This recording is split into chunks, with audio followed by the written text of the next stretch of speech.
Howdy, everybody. I'm Dakota Jesse. And I'm Caden Cook. I'm Justin Hurt. Guys, you already know who it is. It's Mingo Central Live. We are up here at James H. Buck Harless Stadium bringing y'all an amazing game tonight. Tell them a little bit about the game tonight, Caden. Well, the Mingo Central Miners, which are 4-2, will be taking on the 1-5 Scott Skyhawks. Yeah, guys, it's definitely going to be an amazing game. Cannot wait to see how both teams come out and perform tonight. Really have been anticipating this for weeks. We have not been announcing in a long time, have been missing it. I have been dying to get back into this press box with you all. Yeah, last time we came out here, we were burning up, and now we're in here in sweatshirts and blue jeans. We went from 90 degrees last time to right now it's about 50-some degrees. I'm not complaining, though. I like cold weather, but I cannot wait for some Miner football tonight. Like always, you're going to have Dalen Goat as your starting quarterback, and we have some pregame stats here that we want to give out. It was on Mingo Central's Twitter page, and we've picked it up from there. Dalen Goat has 1,750 passing yards. He is ranked number 3 in West Virginia. He also has 19 passing touchdowns, and he is 4th in West Virginia. Drew Hatfield has 723 receiving yards. He is 3rd in West Virginia. He also has 8 receiving touchdowns, and he is 6th in West Virginia. And his brother Devin Hatfield has 501 receiving yards, and he is 8th in West Virginia. Needless to say, the quarterback and wide receiver dynamic on the Mingo Central team is deadly this year. We are able now, there are a whole bunch of people that is open. We went from being narrowed down to a couple amazing players, but now we have a team. We've said this the past couple times we've announced. We have a team now to where everyone now has to work together in order to get the prize. And I believe that that's making us better for it, Caden. Yeah, it used to just be Jeremy Dillon, Jeremy Dillon, Jeremy Dillon. But now it's big names like Billy Mitchum along with Dalen Goat, Drew Hatfield, and multiple others. Yeah, I think everybody was surprised when they saw the sophomore quarterback Dalen Goat come out and perform the way that he's performed. I will be honest, I didn't expect him to do that way his first year as being a quarterback for Mingo Central. And he has honestly shocked me. The whole Mingo Central team has shocked me this year. I expected it to be like a transition year after Jeremy Dillon and some of the other key players have left. But they have really stepped up and blown out everyone's expectations, keeping an awesome record so far this year. Yeah, the only people that they've been beat by is Polka, and they're undefeated so far this season. Yeah, guys, and we also want to go ahead and say a little bit before, we have Scott's roster, and we had to write it down from 2 different websites. So there might be some numbers that are wrong here because one website had this person's number as 22 and this one is 16. But there are also a lot of people on their rosters that do not have numbers, so we apologize if throughout the night we're not able to call someone's name out, but we just have to give a number. But that is because we don't have their number of their jersey, so we're not able to call it out. So again, we apologize for that. But again, we are waiting here for some Miner football, waiting for the Miners to rush out of the tunnel here. 6 minutes and 25 seconds left until we kick off some Miner football. We have been waiting for this all day long. It is homecoming for Mingo Central up here. We've been up at the football field the second half of the school day today, and the whole time we were up here, I just kept thinking about how I could not wait to get back into the press box and start announcing. It has been one heck of a week, and it's definitely been an anticipated 3 weeks since we've announced, and I'm glad that we can all finally get back into the press box together. Yeah, it was, September 7th last time we broadcast, and that was against Logan, in which the Miners blew Logan out by 42 points. I think it was 50-7 or 8. Yeah, it was definitely a brutal game. It was fun to announce, but we're definitely hoping for a similar game like that tonight, guys, but you never know. Scott might come out here tonight and blow everyone's expectations with a, what did you say, Caden, a 1-4 record? 1-5? Yeah, a 1-5 record. Yeah, they might come out tonight and end up blowing everyone's expectations out of the water and might end up beating Central. We have no clue, really, until everything starts going. But, you know, we have 5 minutes and 15 seconds left now until the game starts, and now you have the captains meeting at center field, getting ready to see who will take the ball first to start off this football game. Your captains are from Central are going to be number 1. You have Number 1, we have the Breast Cancer Awareness Month jerseys now. Number 1 is going to be Drew Hatfield. Number 45 is Weston Christian. Number 3 is Dalen Goad. And number 11 is Billy Mitchum. So we've got a slight jersey change there. Drew Hatfield is not wearing number 13 for a little while. He's going to be wearing number 1 now. We're expecting by playoff time or so on for him to be back to 13, but just these jerseys, I guess they didn't have 13 in them. Yeah, they decided to bring out the Breast Cancer Awareness Month jerseys where it's October. And we also want to take a little moment here to just have a quick moment of silence for everyone that's been affected by breast cancer and all other forms of cancer. But we want to take a quick moment of silence.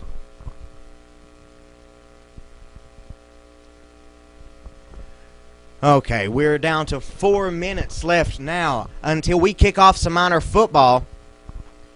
Didn't catch on to which team was going to be receiving the ball first, but we're going to see when all the teams get out to line up. And guys, we're going to take a slight little break here until the game actually starts. You have 3 minutes and 40 seconds left until the game starts. So if you have something to do before then, go ahead and go get it done real quick. Then come back and keep watching. But we're going to take a slight little break until the game starts back.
Okay, guys, we are back.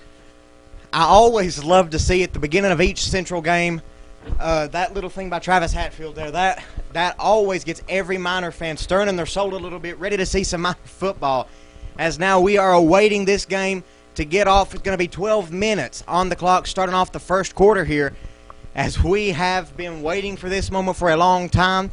And I'm sure that a lot of Miner fans who are unable to go to the away games have been waiting for this, so that they're able to come out and watch some of the home games.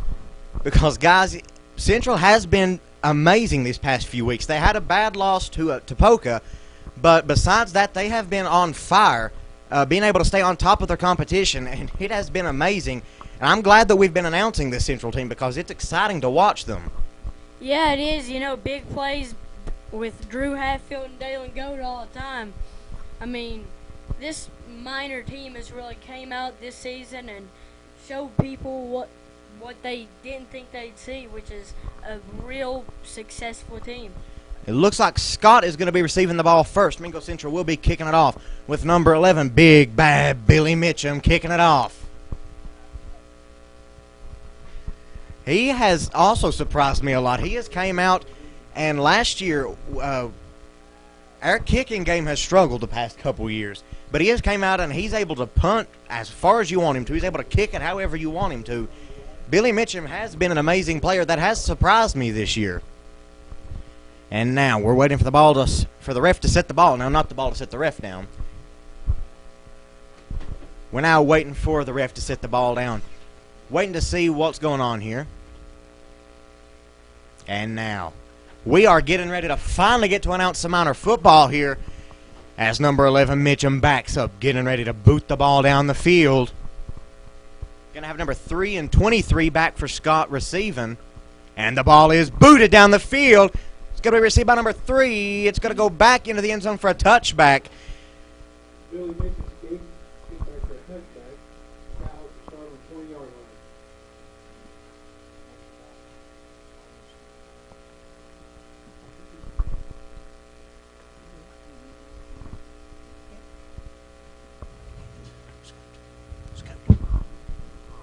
And now Scott lining up here. Getting ready to bring out their offense. We're going to see what they have to bring to the table tonight against Mingo Central's defense. Yeah, their starting quarterback's number 3, Connor White. Since we aren't living in Scott, we don't really know much about this Scott team. They're going to hand that ball off to number 44, Hunter White. That was a big hit there. Nice hit there by number 9, Zane Hatfield. Looks like Hunter White's got a little bit of a stinger there, limping off. It's going to make it second down and about 4 there. There's a good little run there by White. Yeah, I'm assuming here that Connor White and Hunter White are brothers. You know, same team. Possibility. Exact last name. They got to be related somehow, I mean. Yeah. And now they're lining back up. Okay, hand it off again Oh. to Hunter White, number 44, and he gets taken down almost immediately. Looks like he might have picked up 2 yards there. It's going to make a third down and about 2 for the Scott Skyhawks. There's a good tackle there by the Mingo Central defense. I didn't see who exactly was in on it, but the Miners defense definitely did a good job of plugging all the holes there to make sure that he had nowhere to run to.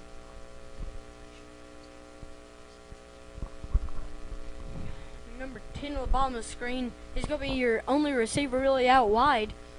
Okay, 3 running backs.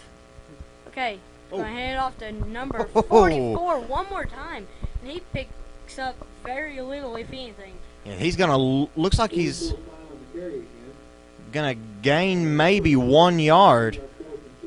It's going to make it 4th down and 1. Scott, it looks like they're going to be bringing out their punting team here with 10 minutes and 25 seconds. Not even 2 minutes into the game, and the Miners defense has already managed to stop them as you have number 11 for the Skyhawks set to punt it. Number 11, Caleb Dingus, set to punt it. Okay, let's see what he does here. And it's Punts back. It down to It's Hatfield Drew set to receive it. Hatfield. He gets it. He's out to the 35. He's going with it. He's to the 45, to the 50. And he's going to be taken down at about the 46-yard line with an amazing return by number 1, Drew Hatfield. He returned that to almost where they punted it from. That was an amazing return there. And your sophomore quarterback, Dalen Goad, out there, as we can see. And now we're set to announce, for the first time in about a month almost, the Mingo Central offenses. It looks like you're about to have trips receivers at the bottom of your screen. Number 3, Dalen Goad. And shotgun formation. It's going to be a flag on the play that is going to be offsides on the defense. Mingo Central doing a good job on the snap count there. Offsides was number 55. We don't have his name here, but It's going to make it first down and 5, my bad. 10 minutes and 1 second left on the clock. Mingo Central doing a good job with the snap count there. And, guys, again, we want to apologize for the poll. That's in our window. We can't help that, guys, so we apologize for it. Trips receivers down at the bottom of your screen. Goad and Dillon set in the backfield. Shotgun formation. He drops back to pass. Over to number 1, Hatfield, and he gets it. He's going to run around. He's got him and he's running the other way now. And he's out to the 40. And he's still running with some good block. And he's got the first down, and he's still going. He's still going. And he's got a touchdown for the Mingo Central Miners. That was a really good play by the Miners there. He sees that he has nothing on the bottom of your screen, aka the left side, and he just decides he's going to reverse it right over the right. That was an amazing run there. I honestly think that Hatfield got very lucky and had a great eye there watching out where he was going, because he should have been down around the 40-yard line, because a man had him by his jersey. Looks like we got a flag on the play. Well, there is a flag on the play, though. I didn't see it. It's going to be holding on the offense. That's going to bring it all right back. It's not going to be a touchdown for Mingo Central after that What heck of a shame. run from That Hatfield. was a really good play by the Mingo Central Miners. And now it's up to the Miners. That is, for any team, that's going to be a momentum killer. And now they need to try to regain that little bit that they lost there as they're looking at the sideline awaiting the play. Trips receivers to the bottom of your screen, one up to the top. Shotgun formation. Goad waiting for the snap. They're going to look back over. 9:42 left in the first quarter. Play clock down to 13. And now Goad set to receive the snap. And he gets it. He's going to hand it off to Dillon. Dillon's going with it. He's out to the 30, to the 25, and he's going to be taken down at about the 24-yard line. That looked like about an 11-yard gain, like it was nothing for Dougie Dillon. Yeah, that's going to move the chains from Mingo Central Miners. First down. That was an amazing run by Dillon there. Managing to just bust through the holes as now you have a Hatfield in motion. He's going to go over to the other side. Trips receivers down to the bottom of your screen. Looking over back to the sideline awaiting the play call. Goad and Dillon look like they're going to be set up in shotgun formation as now Goad is set to receive the snap. Gets it. Hands it off to Dillon once again. Looks like he's going to pick up about 2 yards on the play, make a second down at about 8 with 9 minutes and 5 seconds left in the first quarter. And now the clock is running. You see, you saw there that Dougie Dillon looks like a power back, but a while ago we saw him be a speed back just as easy. Yeah, guys, we've already saw some amazing plays here by the Mingo Central Miners, and hopefully that goes on through the rest of the game, as now you're going to have trips receivers down to the bottom of your screen. One up to the top. Goad and Dillon set up in the backfield. And now shotgun formation. Goad set to receive the snap. Drops back to pass. He's going to gun it off all the way down to number 10, Hatfield. And he's going to get it. Touchdown, Mingo Central Miners. What a pass there by Goad. That was about I'm going to say almost a 30-yard pass there. Goad showing that he has really earned the almost 1,800 passing yards that he's gotten this season, as that leaves 8 minutes and 32 seconds left in the first quarter. Miners up 6-0. Looks like they're going to be trying to go for 2 points here. And now, going to be set up in shotgun formation. Double receivers to the top of your screen. Hatfield in motion. He's going to hand it off. Threw it off to Christian, it looks like, and he's not going to get it. Stopped just short at the 1-yard line. Did a little flick there and threw me off. Yeah, guys, at the end of this Miners possession, Miners are up 6-0 as now the Skyhawks are coming out hoping to try to get something going here after that poor performance in their first possession, Caden. Yeah, that was a 3 and out, and that was honestly a really bad play by the Skyhawks offense for the moment being, but let's see what they can do this drive. Maybe they can pull something out.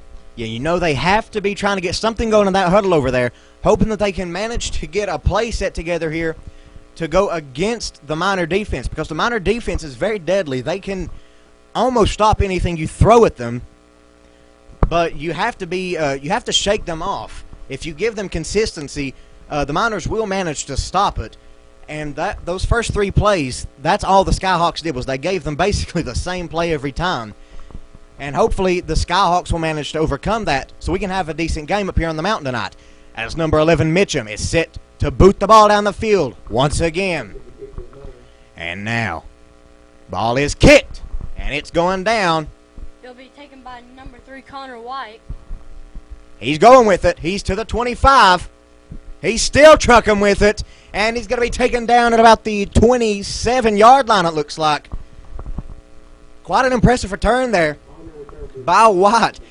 8:23 left in the first quarter. This is going to start off the Skyhawks' second possession of the night, guys. We saw a pretty impressive performance by the Central defense the first outing there.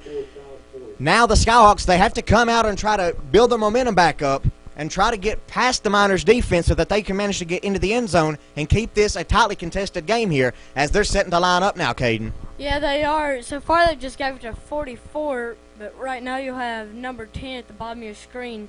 You're on the receiver really out wide. 3 running backs. Your quarterback's about to get it. Your number 16 in motion. He'll hand it off to number...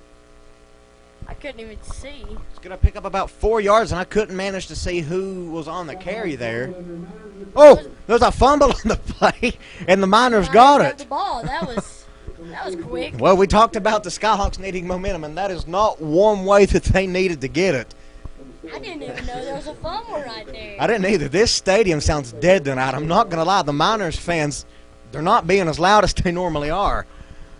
But I don't think they feel like they have to be. I mean, double receivers both sides of the screen, shotgun formation.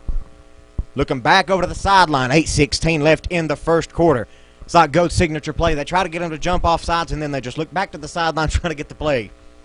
And now shotgun formation, double receivers both sides of the field. Now, Goat hands it off to Dylan. Dylan's going with it to the 25, to the 20, and he's still going with it, and he's going to be taken down at the 15-yard line.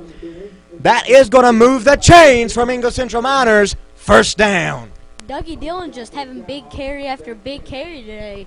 Yeah, Dillon is coming out, and he is explosive tonight. He is managing to find the hole, and he is being able to break right through it.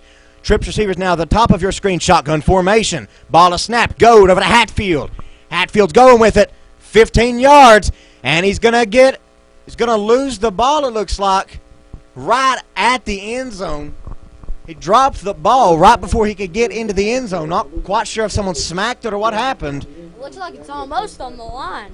It's basically right at it.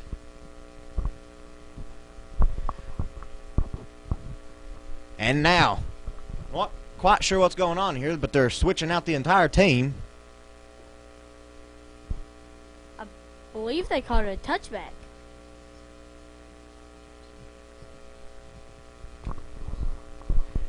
But now it looks like you're going to have number 9, the second-string that quarterback. touchback. Yeah, that's going to take them back to the 20-yard line.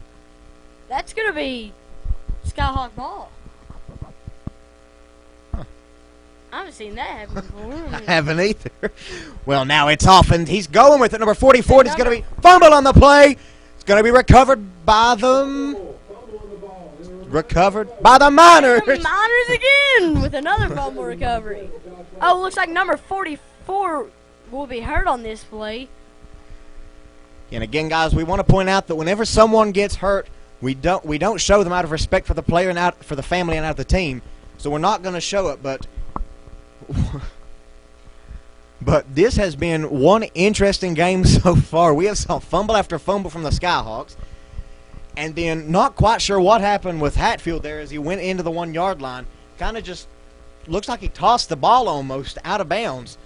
Dakota, I just noticed the top of Dougie Dillon's helmet is white. I think he may have chipped the paint off when he trucked that guy a while ago. He probably did as hard as he's been running. I wouldn't doubt it. Look at the top of his helmet. The entire front of it's white. That's going to leave 7:45 left in the first quarter as now the Miner offense is set to come out once again in what has been so far an exciting game, even though it's only 6-0. It's been a confusing game. That's Yeah. what it's been. Yeah, this has been one of the most confusing games I've announced in a long time. There's been some fumbles that I had no clue were even fumbles. And now you're going to have trips receivers down to the bottom of your screen, one up top. Going to have number 3, Goad, set with Dillon in shotgun formation. He's going to hand it off to Dillon. Dillon's going with it to the 20, to the 30. And he's going to be taken down at about the 29-yard line, it looks like. It's going to make a second down at about 3. Like we said all night, number 35, Dougie Dillon, has been explosive tonight, managing to find a hole and break through it every single time he is given the ball. He doesn't care if he has to truck you, carry you on his back. He's getting those yards. It looks like you're going to have number 59, Eli Jones, coming out, number 50, Jacob St. Clair coming in for him. And what I'm pretty sure is the first substitution in the middle of a game so far tonight. Yeah. And now Definitely. we're going to have double receivers on both sides of the field now. Goad set with Dillon in the backfield. Shotgun formation. Goats it to receive the snap. He gets it. Drops back to pass. He's gunning it deep to number 30.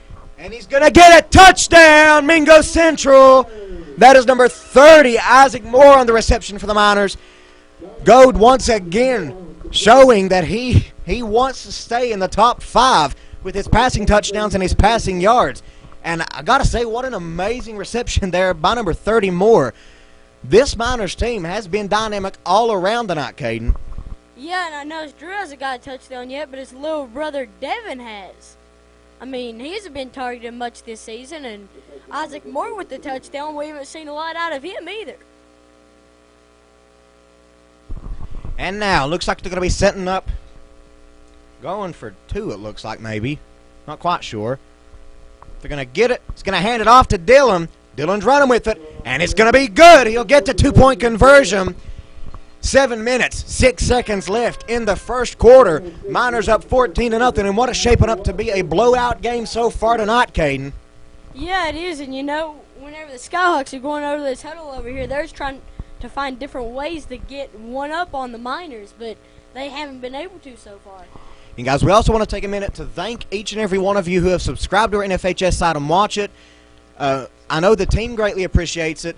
The school and we all greatly appreciate you all spending your money to watch our football games, guys. And we mean it from the bottom of our hearts. You all are the reason that we are here. Without you, we literally could do nothing. We wouldn't be able to do anything. And now you're set to see Mingo Central's kicking team coming back out again with 7 minutes and 6 seconds left in the first quarter. Number 11, Mitchum, set off to kick.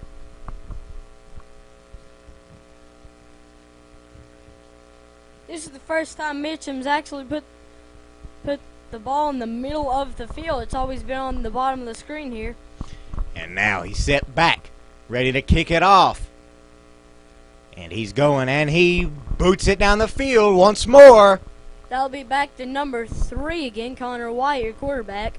He's going. Oh, looks like he was taken down by number 33. Number 33, Aiden Taylor, with a monster hit there. Great job of him by stopping White there on the run. But again, that was an impressive return there by White, managing to bring it back a couple yards. I believe Aiden Taylor just picked up Connor White and slung him. It's what it looked like. As that run was exactly 6 seconds, as now you have 7 minutes left in the first quarter, as the Skyhawks come out for their 3rd possession tonight, hoping to not fumble it and not to go 3 and out this time. Yeah, I'd just be praying to be able to hold the ball if I was the Skyhawks right now. Now they're setting up single receiver up to the top of the screen. 3 running backs. He'll take to the outside and get stopped for what looked like he lost the yard. Big hits there by number 5, Issa Scales, and number 45, Weston Christian. Great job there because they managed to bring them back 1 yard. It is now 2nd down and 11.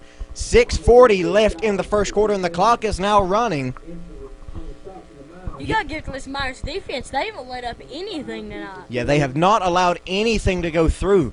And the Skyhawks have tried to throw some things in there that they haven't done before. As now they're set up for another play here. Number 10, Jeffrey McCoy at the top of your screen there. 3 run backs. He'll hand off to number 11, who will be stopped. Cool. After about, I'd say, 7 yards. Yeah, that was a nice pickup there. It's going to make it 3rd down at about 5. Skyhawks with the chance to get a first down and move the chains for the first time tonight, Caden. Yeah, that was number 11, Caleb Dingus on the carry. We haven't seen literally anything out of him tonight. Yeah, this could be the momentum builder that the Skyhawks need. If they can get the first down, they might be able to manage to drive it all the way down the field. But they have to get this first down right here. 3 run backs, 1 wide receiver up top. And he'll be back to Caleb Dingus. He's going. He's going for a big gain at least. And he's got to the 30. And he's going to be taken down at about the 26-yard line in what was an amazing run down the field. That was probably the largest run tonight out of either team. Looked like it was about, I'd say, 40 yards almost. Yeah, that was an impressive run. And like we said, that was the momentum booster that the Skyhawks need. Now they hope that they can get another first down and get even closer to the end zone.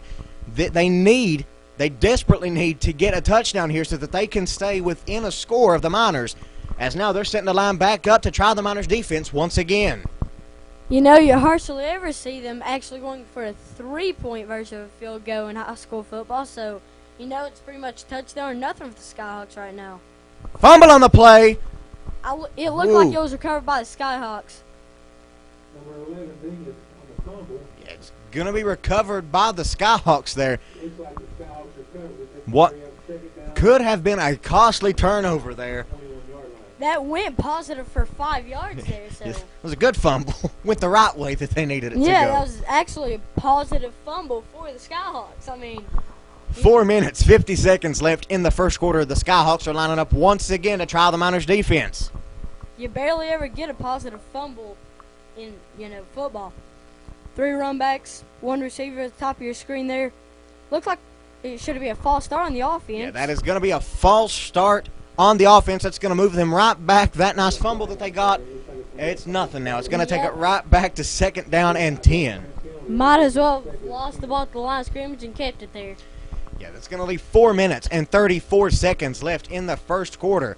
In what has been an extremely slow-paced game as Mingo Central just keeps scoring, and then the Skyhawks, they're managing to hold on to the ball long enough just to drain some time out of the clock here, as now they're lining up, trying to get the first down here at 2nd down and 10.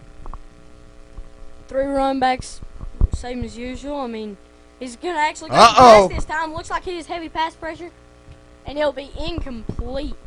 Looks like it could have almost been intercepted there by a couple Miners players. He was lucky that he didn't get it picked. Tried to throw it to the sidelines there to just get it out, but he wasn't able There was to. 4 Miners within 5 yards of that Yeah. ball. It's going to make it 3rd down and 10. And what the Skyhawks are hoping that they can get a first down right here just like last time. We know.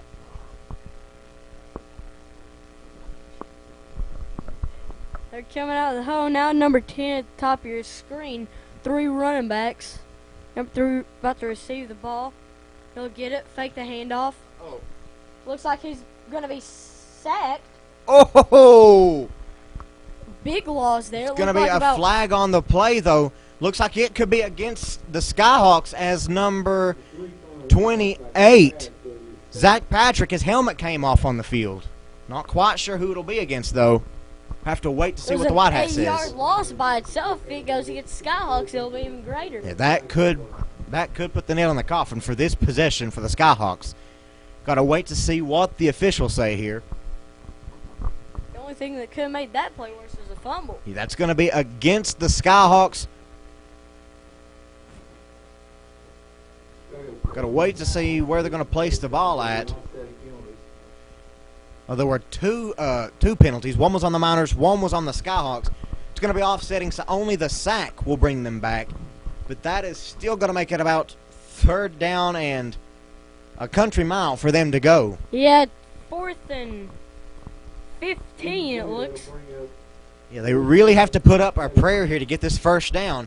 But we saw crazier things before. And now that is going to be a timeout, it looks like, by the Skyhawks. And guys, like usual, we're going to take a little break while they take a little break, and we'll be back once they start playing.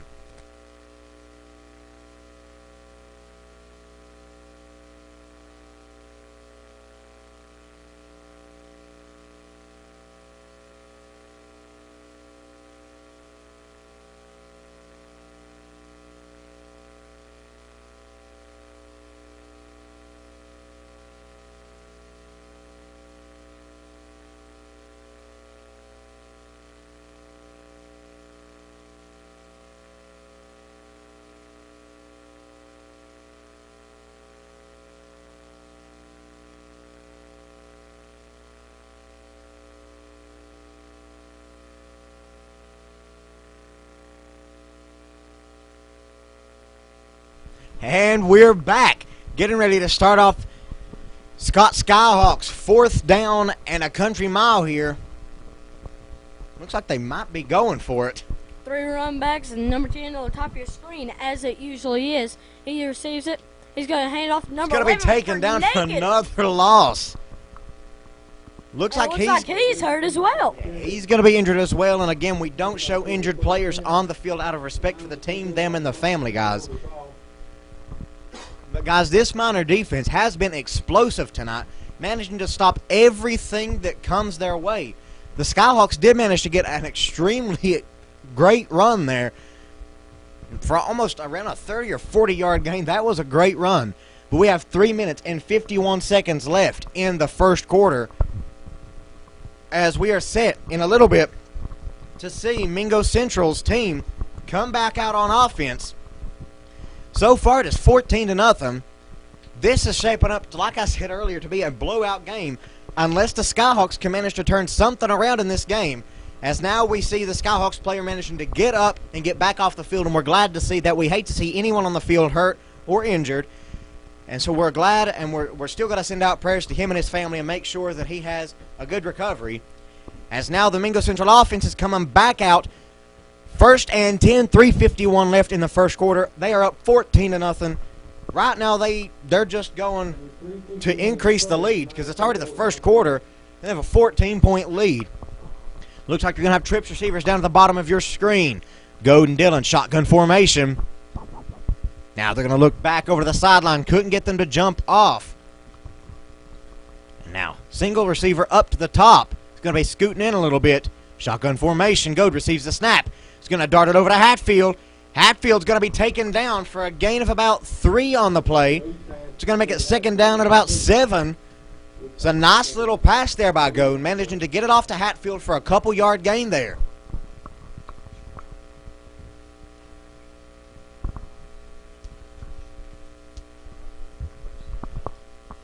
But there is now 3:25 left in the first quarter. Double receivers to both sides of your screen.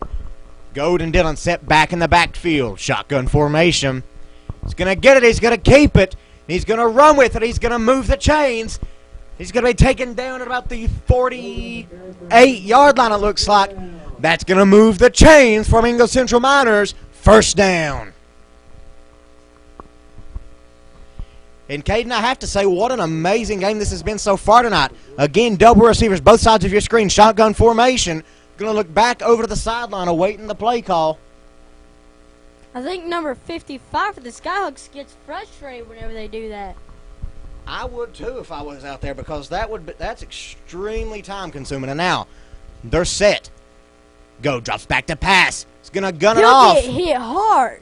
Got brought down hard there by number 56, it looks like. Almost got intercepted there after Hatfield flicked it off of his fingers right towards a Skyhawk defender. Now that's going to make it second down and 10 for the Mingo Central Miners. Looks like you're going to have double receivers now to both sides of the field. Goad and Dillon back in the backfield. Set to receive the snap. Shotgun formation. Going to drop back to pass with it. He's running with it under pressure. He's still going with it. He's managing to break free from it. He's down to the 35-yard line. And he was fighting for that when he wanted to get more yards than he could. That was an amazing carry there by number 3, the quarterback, Dalen Goad. That will also move the chains for Mingo Central Miners. First down.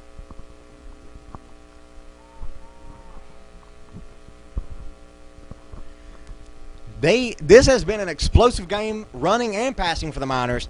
As now you're set to receive trips receivers to the top of the screen, single down to the bottom. Shotgun formation. Goat set to receive the snap. Looks back over to the sideline. Clock is winding down to 2 minutes and 13 seconds left in the first quarter. Now Dillon's going to switch sides.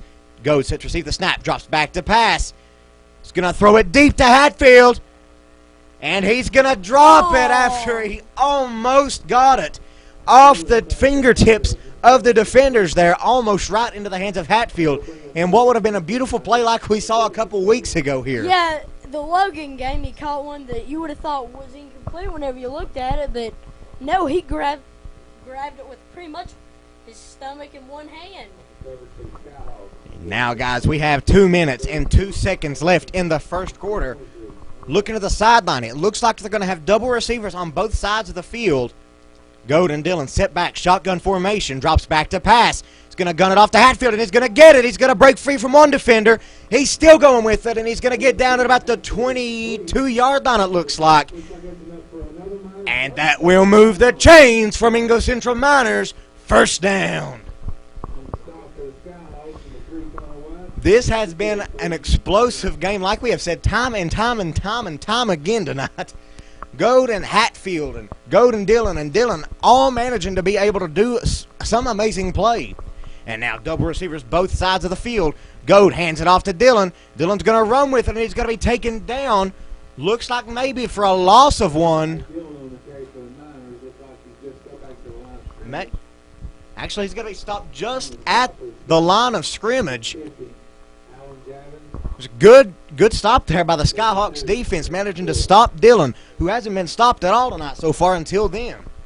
He's been able to truck through and just completely destroy all defenders in his way all tonight. And now double receivers both sides of the field. Goad keeps it. He's going to throw it off to number 30 more, and he's going to go down at about the 13-yard line, it looks like. It's going to move them up about 8 yards there. It's going to make it third down at about 3.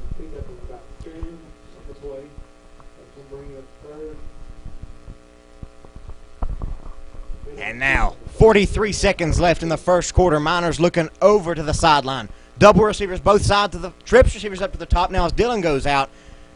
And now Goad looking back. He's all alone in the backfield now for the first time that I believe we've saw so far at a home game this year. Yes. And now he's going to gun it over to Hatfield. Hatfield. And now he's gone to the 10. And he's going to reach in, but does he get it? It's a touchdown, Mingo Central. Had to wait. I didn't see the other official over there giving the signal. I didn't know what was going to happen there, but that leaves 19 seconds left in the first quarter. Mingo Central up 20-0 in what has been a blowout game so far and an explosive game for the Miners. And one thing I'm wondering right now is why they're not sending number 11 Mitchum out to kick any PATs for them tonight. Yeah, me too. I think they're just wanting to get that really fast, really high lead on the Skyhawks. Goad. Put maybe a second string in. I think that should have been pass interference, but they didn't call it. Yeah, that was a close call there. It could have went any way, as there was an intended pass to number 11, Billy Mitchum, but it'll fall incomplete. That'll make the score 20-0, as the time in the first quarter left is 19 seconds, guys. We're going to take a quick little break before they come back out to kick the ball, and we'll be back once they come back out, guys.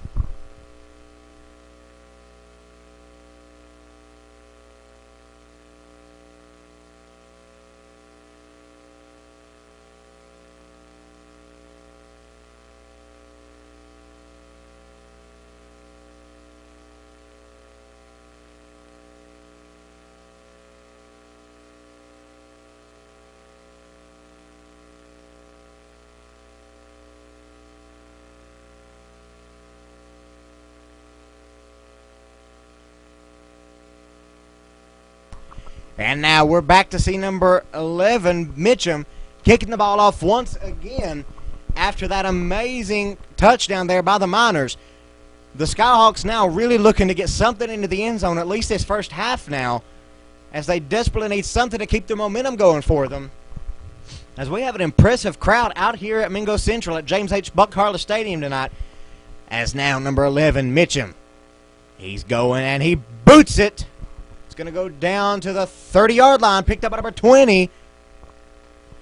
He's going to be taken down, looks like by number 20, Gavin Farley on the play. That was Alexander Messer on that carry.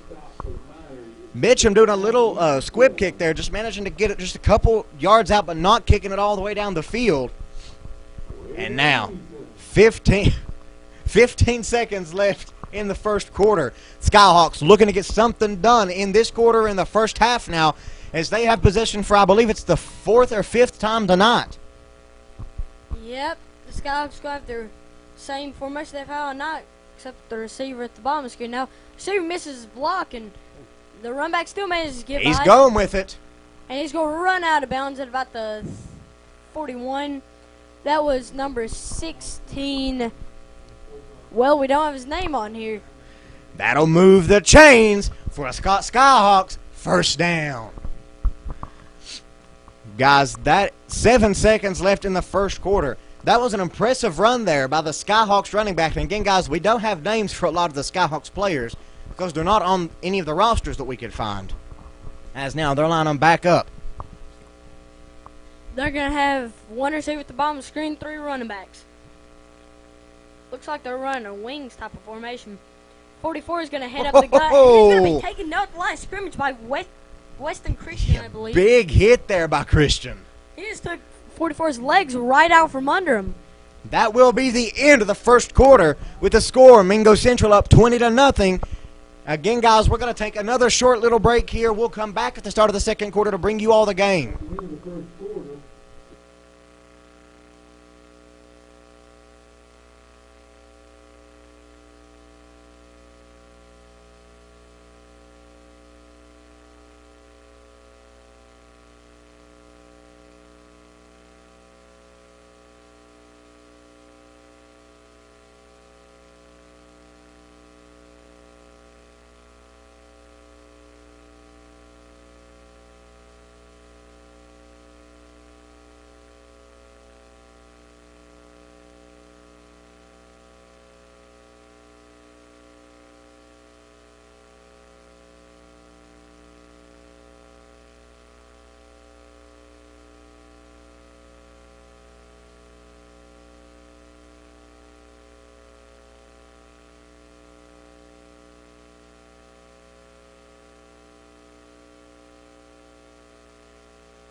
And now we're back to start off the second quarter of Miners football here as the Scott Skyhawks are kicking it off once again at 2nd down and 9. One receiver to the top of your screen, 3 running backs. He's going to hand that off to number 16 again. Oh, big hit there. Big hit. Nice hit there by number 11, it looks like, Billy Mitchum. Miners defense managing to contain the Skyhawks tonight. This has been, I believe, the most successful run and possession that the Skyhawks have had all night in their 4 or 5 possessions that they've had. As now it is 3rd down and 4 yards to go. If you can combine that run from the first quarter with this one, they would have scored by now. But you have one receiver to the bottom of your screen, 3 running backs. Number 3 is about to receive the ball to kick off the play. He's going to send a man in motion, and he's going to get about 10, 15 yards. That was number 23 on the carry. Looks like he went down to about the 15. Great run there by the Skyhawks. And also a big hit there by number 5, Issa Scales, and number 54, Ryan Deboard. 11 minutes, 44 seconds left in the first half of the game. The Skyhawks are the closest to the end zone they have been all night, and they are on the 15-yard line.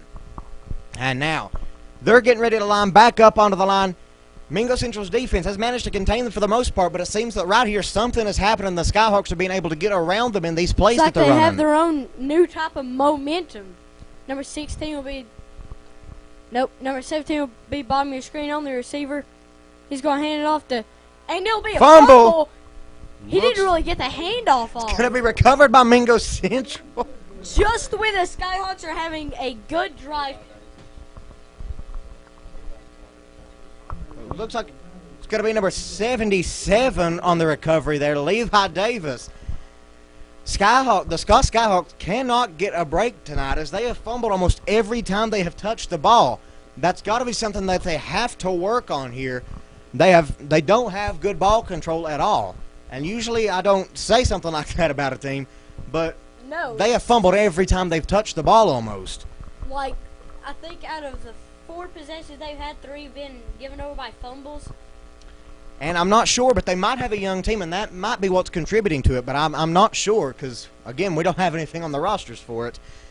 But now we're set to see Miners offense as trips receivers up to the top of your screen with Dillon out. Double receivers down to the bottom, it looks like. Go all alone in the backfield.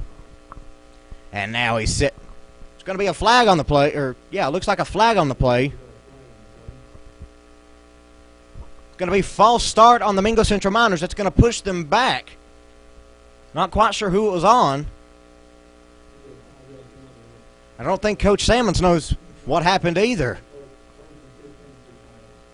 Everybody looks a little bit confused on that call. And now that's going to make it 1st down and 15. As now Golden Dillon in the backfield, shotgun formation, double receivers to both sides of the field. And now they're sitting awaiting the play call here. 11 seconds left on the play clock. And now they're lining up shotgun formation. Ball is snapped. Hands it off to Dylan. Dylan's going to go with it. Taking 2 with him.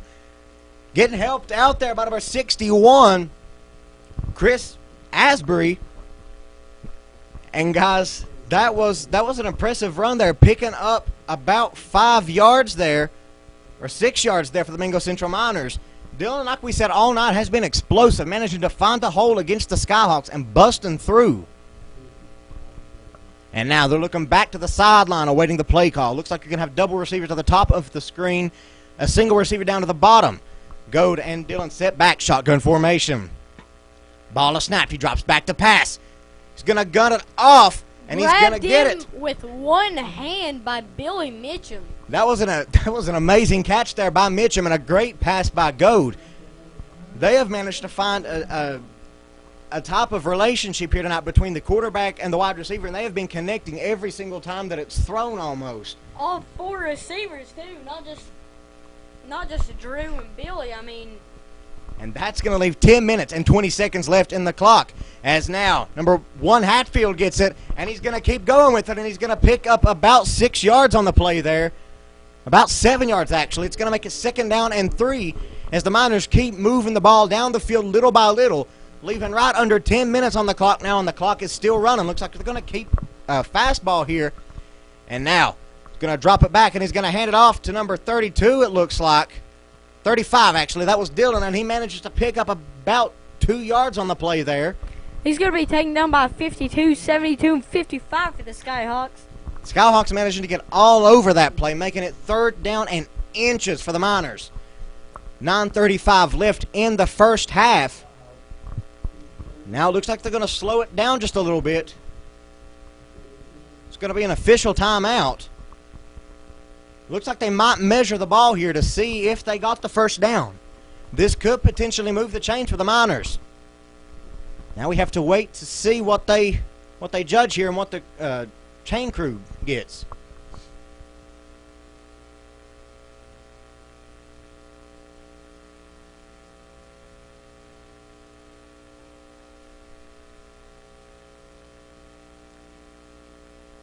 And now they're lining it up, and it looks like they will be inches short of a first down.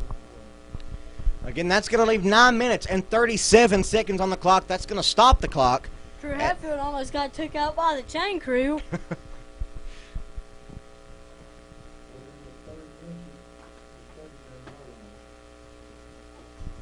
And now, as the chain crew runs back to the sidelines now.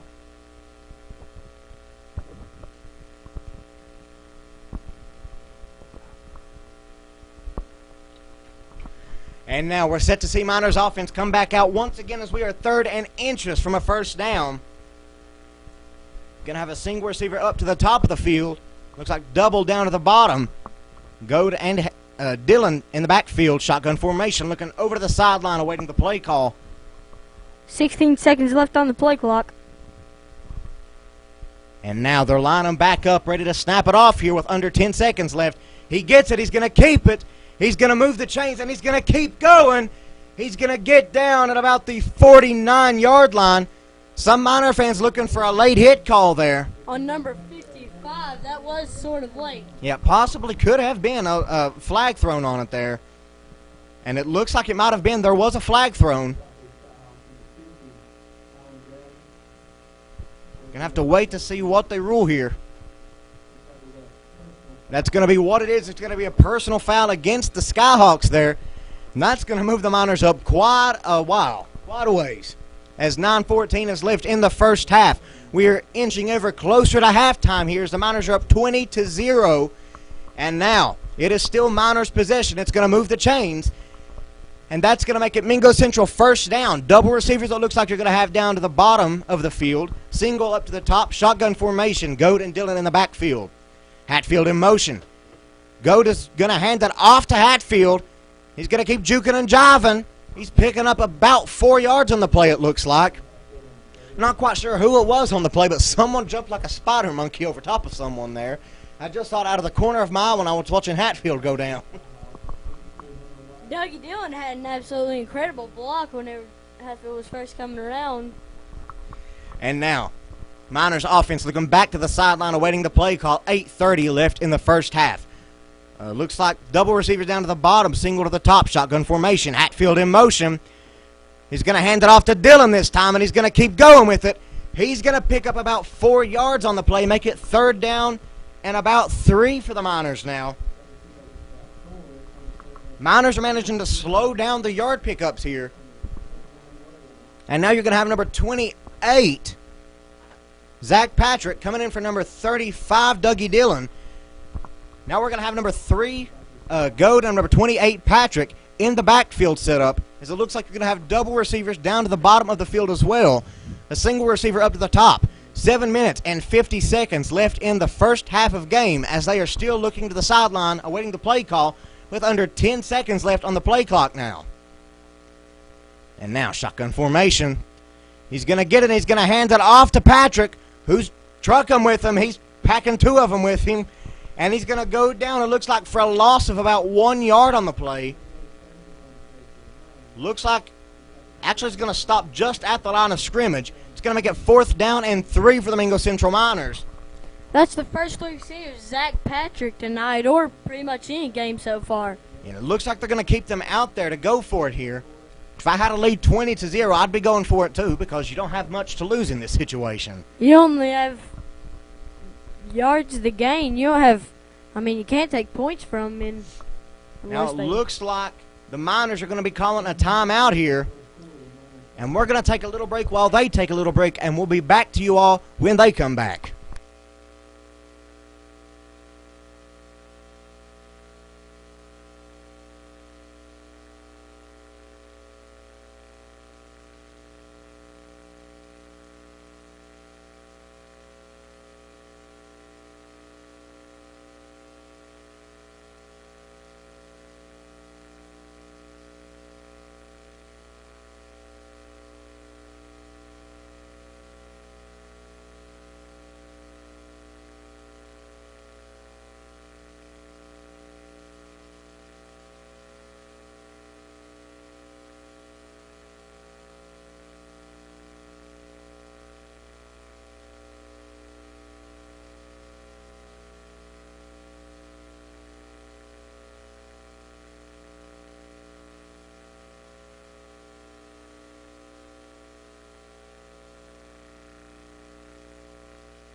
And now we are back, getting ready to see the Miners offense here. As again, you're going to have number 3 go to number 28, Patrick, in the backfield. Double receivers to both sides of the field. Shotgun formation. Going to try to fake him out. They're not going to. Going to look back over to the sideline awaiting the play as you now have under 10 seconds left on the play clock. The Miners are kings of burning every second that they've got on the play clock. They're going to drop back to pass. He's going to gun it deep. And he's going to get it. That's going to be number 10, Hatfield, for a touchdown for the Mingo Central Miners. What a pass by Goad, and what a reception by number 10, Devin Hatfield. The Hatfield brothers are on fire tonight. Yeah, like we have said, we read out the stats pre-game about Dalen Goad and his passing yards and his passing touchdowns, and then the Hatfield brothers and their receiving yards and then their receiving touchdowns. They are a dynamic duo in the receiving position. And Goad is managing to find the sweet spot every time and getting it to them. And now it looks like you're going to have trips receivers up to the top of the field. 6:54 left in the first half. Single receiver down to the bottom of the field. Now you're going to have number 3 and number 28, Goad and Patrick, in the backfield. Set to go for 2. Shotgun formation. Goad receives the snap, drops back to pass. Guns it off to number 11, Mitchum, and he gets it. That's going to make the score. Miners up 28-0. In what has been a blowout game up on the mountain tonight, leaving 6 minutes and 54 seconds in the first half, guys. I just noticed there's a lot of second-string players on this Miners kickoff team, like Silas Boyd, Aiden Taylor. It's definitely time for Mingo Central, especially in this second half, if they can manage to keep it up the first few possessions, for them to just start putting in some second and third-string people here to get them some playing time against the Skyhawks, because the Skyhawks are really struggling right now to get anything going for them. I imagine that this was going to be a good game, and they might come out the second half and be completely different teams than what they are right now. But we have to wait until then to see. But as of right now, this is just a blowout game, and the Miners are dominating. They might be able to come out here and absolutely dominate the Miners even worse than they're being dominated. That's a lot of domination. And now, you're set to see number 11, big, bad Billy Mitchum set to kick the ball down the field. As now he sets his tee down.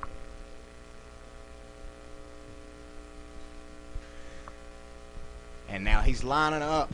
Again, 6:54 left in the first half. And now we're set to see number 11, Mitchum, going.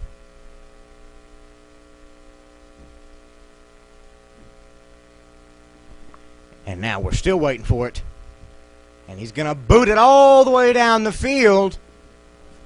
They'll be grabbed by number 23. He's going to be ran down.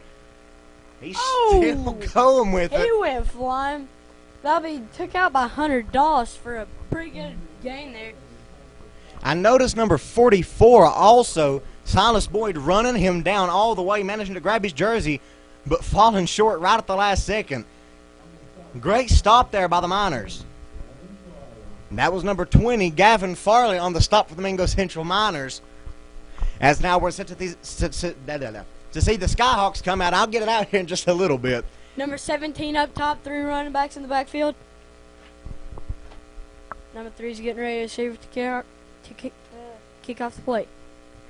He's going to hand it off to number 16, who is almost taken down hard but barely avoids it. Ran right out of bounds. He's going to leave 6:40 left in the first half now. Managing to pick up there about 4 yards. Make it second down at about 6 for the Skyhawks.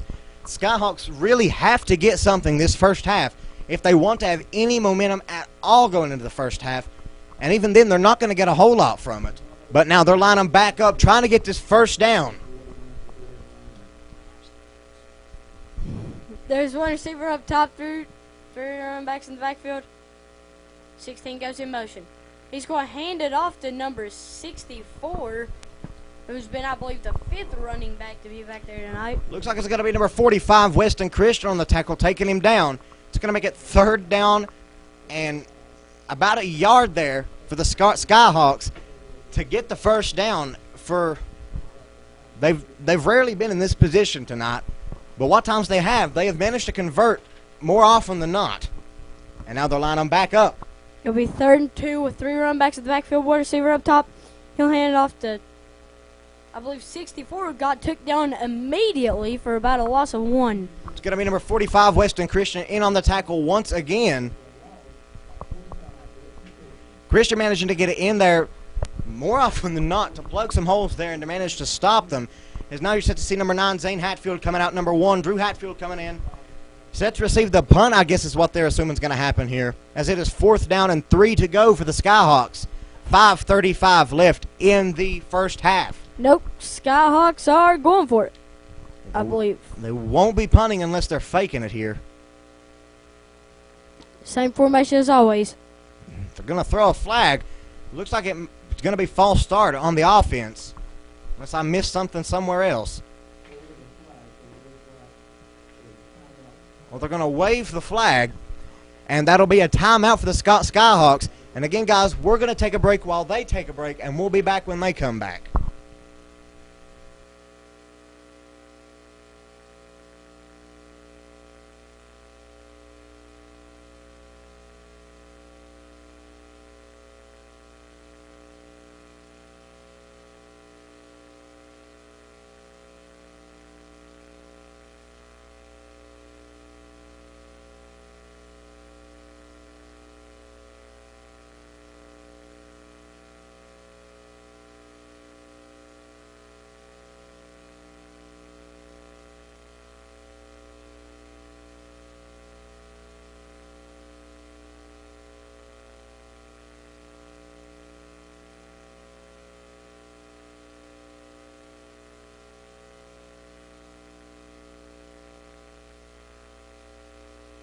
And we are back to see the Skyhawks come out 4th and 3 now, trying to get the first down here. 3 run backs in the backfield, 1 man up top, 4th and 3. And they're going for it. He'll get it. hand it off, and it looks like he Might be may short there. have not got it. Have to wait to see what the official ruling is. Number 64 on the carry there, which will be... No, I don't have their name. It's going to be another official timeout. Looks like they're going to bring the chain crew out, and I don't blame them. That looks extremely close from up here. It's going to leave 5:17 left in the first half now, as the chain crew is now coming out. And it looks like they're going to be just short of it. That'll turn it over. That is going to make it Mingo Central offense now. Great stop there by the Miners defense. That could have went either way. Miners managing to hold them back just a little bit there. As now we're set to see the explosive Miners offense come out once again tonight. They have been firing on all cylinders. Both the Hatfield brothers, Dylan, Goad, everyone has been playing to their full capacity tonight, it looks like. And now double receivers both sides of the field. Shotgun formation. Goad and Dylan in the backfield. Looking back over to the backfield. 15 seconds left on the play clock. They are awaiting the play call. Now they're setting back up. Goad sets receive the snap. Man in motion. Goad, he's going to drop back to pass. He's going to gun it deep to Hatfield. He's going to get it. Touchdown, Mingo Central Miners. It looked like a little Terrell Owens pose Hatfield did there. The first play for the Mingo Central offense, and they come out and they score again. That'll make the score. Miners up 34-0 before the first half, guys. This could end up being a game that we just end up not announcing towards the end because there's no. We've done it before a lot last year, and the year before last especially. And I also want to take a little bit, guys, while they're going for the 2-point conversion here during halftime. We're going to leave one mic on sitting in the window because the homecoming court will be coming out onto the field, and the 2-point conversion will be good. Go through it to number 11, Mitchum, and he got it. But the homecoming court will be brought out onto the field because it is homecoming up at Mingo Central, and we'll leave a mic on in the window so you all will be able to hear it. But let's talk a little bit about that Mingo Central offense, Caden. They have been absolutely amazing tonight. I did not expect them to come out and have this type of performance in the first half. Dougie Dillon is a powerful beast tonight. He has decided he's going to do whatever he can to outdo his opponent, no matter what it is. Yeah, they have managed. Everyone has been just clicking everyone together. They have been playing as an amazing team tonight. Drew Hatfield, Devin Hatfield, Dougie Dillon, Dalen Goad, Billy Mitchum, and especially the offensive linemen that are giving them so much time to get what they need done out there. Because obviously if one of them messes up, then it's going to put a lot more pressure on Goad and Dillon. They have been playing as an amazing team tonight. And I'll say it again, this year we have a team, and it is building each year as we go on. Unlike the past couple years where it's just been a select few players have been what the team has relied on, now everyone has to work together, and everyone has been doing that. As now we're set to see number 11, Billy Mitchum, and he kicks it down the field all the way. It'll be grabbed by who I believe is number 3. He's going with it.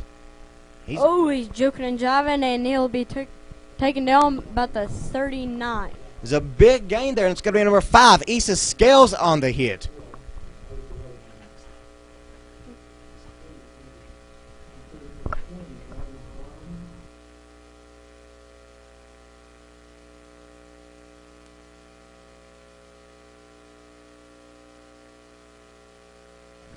And now we're set to see the Skyhawks lining back up.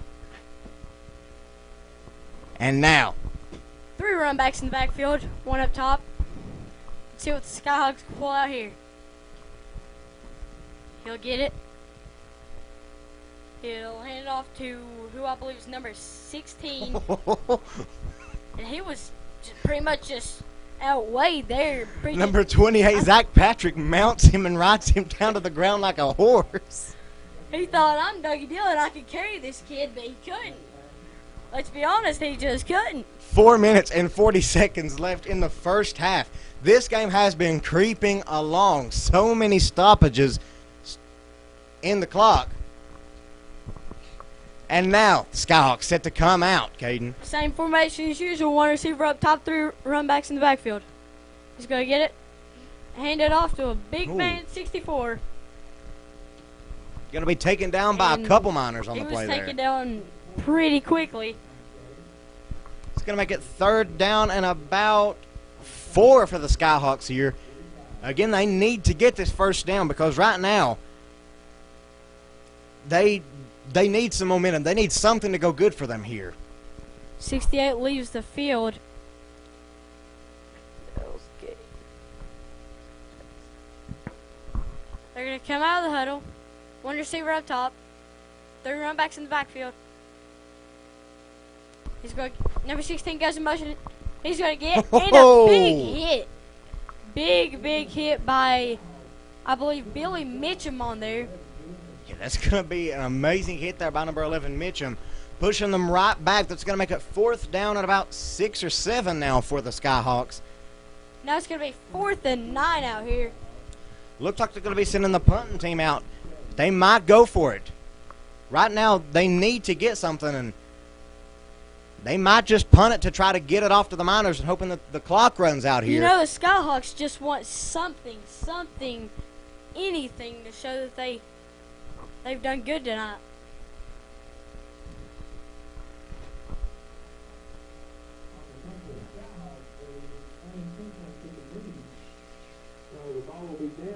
It's going to be a turnover. He meant to punt it, but according to the PA announcer, he unintentionally took a knee. So that's gonna put Mingo Central in great field position there.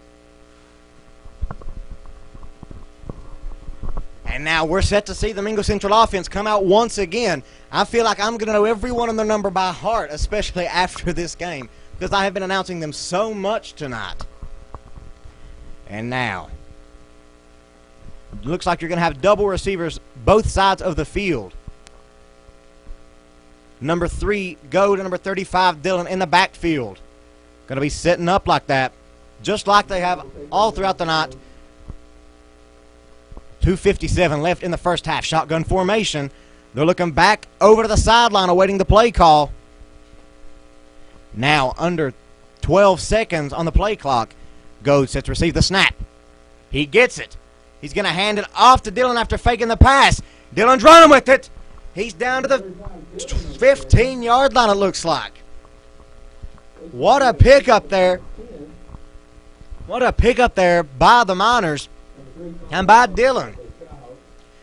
It's going to move him actually down to about the 16 or 17-yard line, and that's going to move the chains for Mingo Central Miners. First down.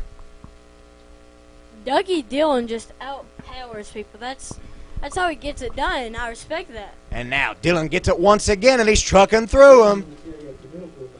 He's still going. His knee has not hit the ground. The refs are going to say that it did, though. It's going to move it up. It's going to gain about 3 yards there for Dylan. It's going to make it 2nd down at about 7 now. 2:36 left in the first half.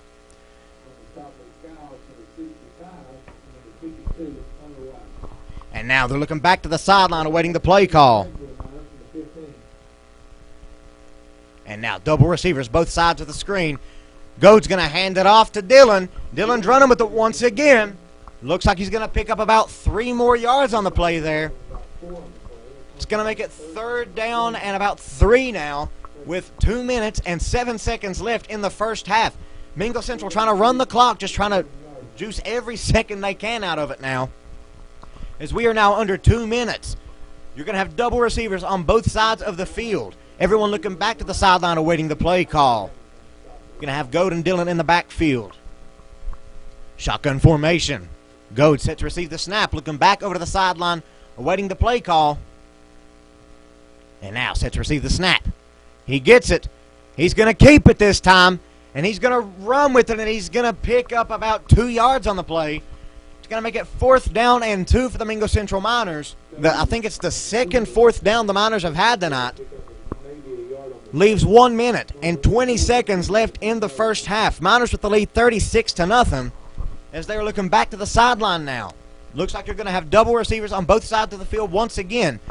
Looks like they're you'd expect just another run here because they're going to try to use all the clock that they can here, hopefully to get another first down or a touchdown.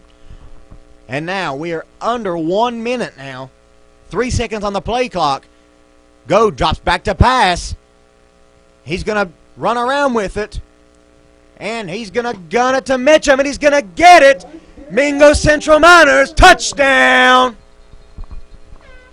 Just when I expected another run to try to milk the clock, they throw a pass and get a touchdown. That's exactly what the Miners have been doing.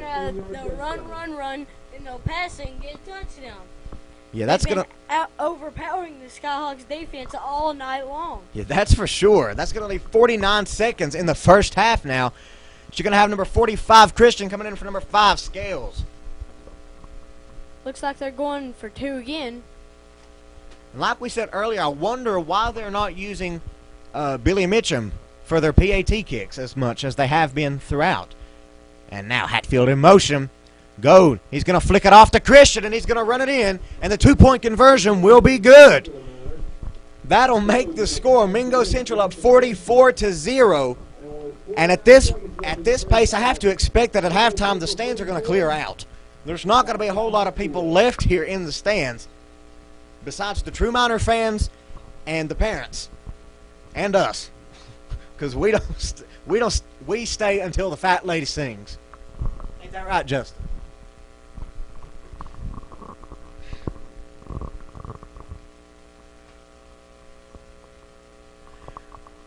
Guys, we're going to take a little break while we wait for them to come out.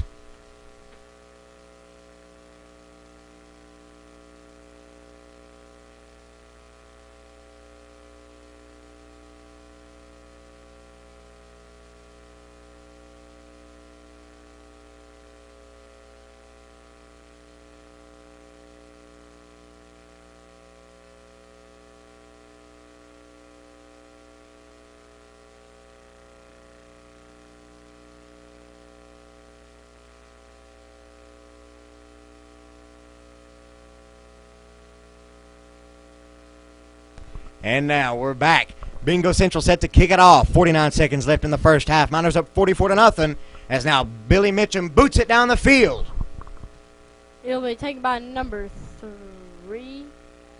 23, sorry. And he'll get down to about the 26. Impressive return there by the Skyhawks. Managed to get out like that and pick up some big yards. That'll be Hunter Doss again on that carry. As now the Mingo Central defense is coming out built like the Great Wall of China. They have stopped almost everything coming at them this night. Okay, Skyhawks in the huddle. You know they're thinking of some way to stop the Miners, but they can't. They haven't been able to so far.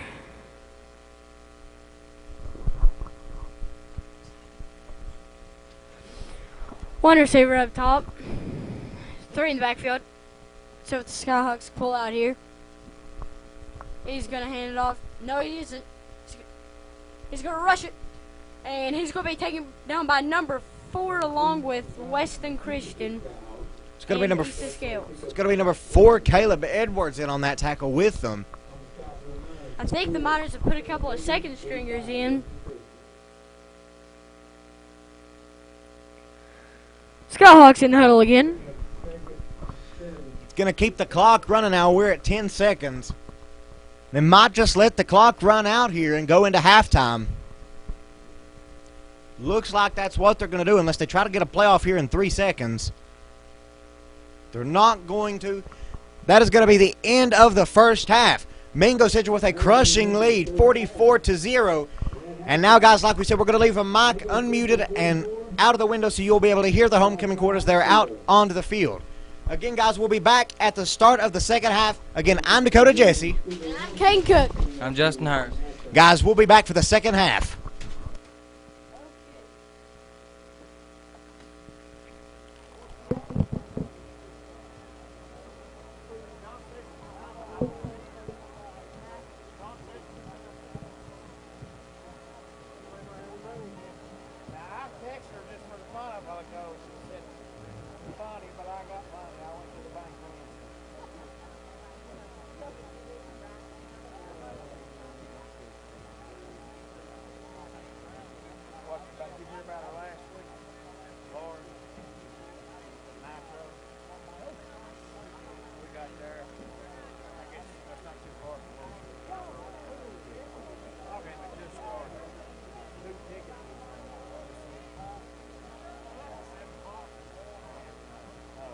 check. Lisa let her mom, or his mama's already at the press box, and she got the ticket.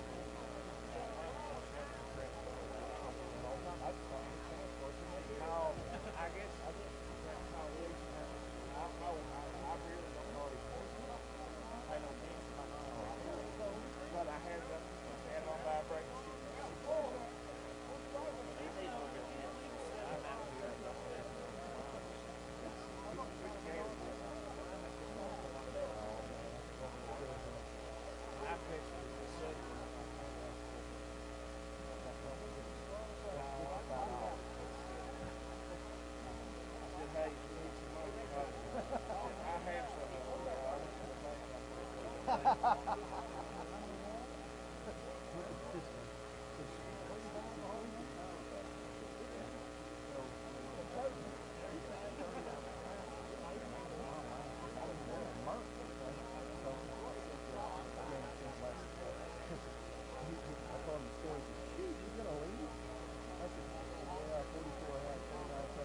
Good evening, ladies and gentlemen, alumni and students of Mingo Central High School.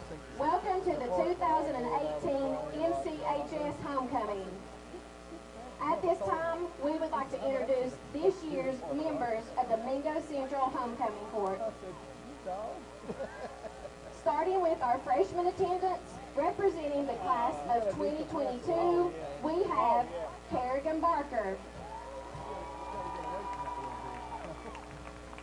Kerrigan is being escorted by her mother, Sabrina Barker. Kerrigan enjoys softball, Snapchat, and hanging out with friends.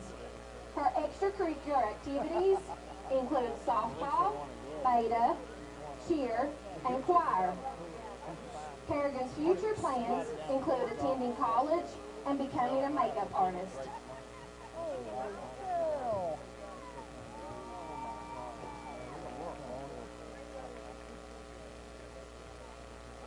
Next we have Allie Belcher. Allie is being escorted by her father, Alfred Belcher. Allie enjoys cheering under the Friday night lights, baking with her nephew Carter, and getting muddy in the mountains. Her extracurricular activities involve cheerleading, softball, beta, 4-H club, and her church youth group.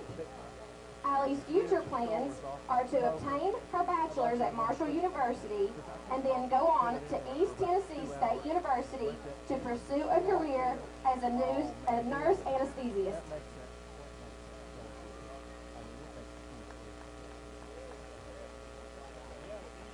Try to say that 3 times in a row. Next we have Skylar Mounts.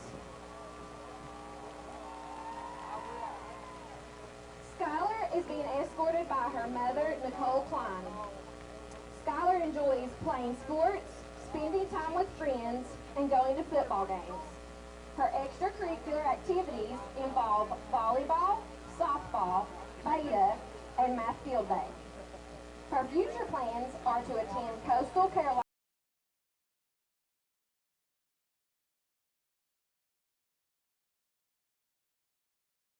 As for our freshman attendance, we have Nina Yolande. Nina is being escorted by her father, Willie Blankenship.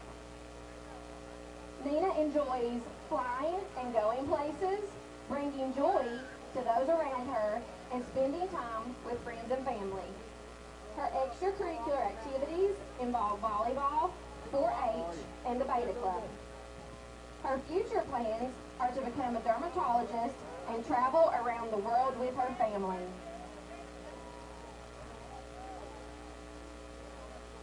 Next, I would like to introduce the sophomore attendants representing the class of 2021. First, we have Emily Allen. Emily is being escorted by her father, Toby Allen. Emily enjoys spending time with friends and family, traveling, and watching movies. Her extracurricular activities involve volleyball, HISTA, and beta. Emily's future plans are to attend Marshall University and become a forensic scientist.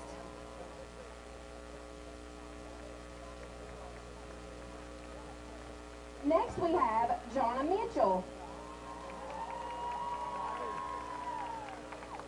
Jonna is being escorted by her father, Johnny Mitchell. Jonna enjoys spending time with family and friends, riding the Harley with her dad, and taking care of all of their animals. Her extracurricular activities involve attending the Barchi Church of God, playing varsity volleyball, the Beta Club, and being a member of the Hosanna Praisers Youth Group. Her future plans after graduating are to attend the University of Pikeville and pursue a career in the medical field. Next we have Taylor Slater. Taylor is being escorted by her father, Hank Slater. Taylor enjoys texting and hanging out, football Friday nights, making each day of high school count, because after that, all you have left is the memories. Her extracurricular activities include cheer, softball, beta, and the honor roll. Her future plans are to pursue a degree in nursing and work in the neonatal intensive care unit.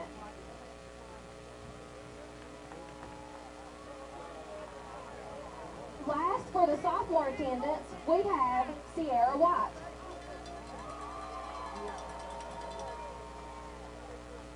Sierra is being escorted by her father, Darren Daniels. Sierra enjoys going to church, being with friends and family, and playing with her little sister. Her extracurricular activities involve being a member of the Beta Club. Her future plans are to go to college to become an anesthesiologist.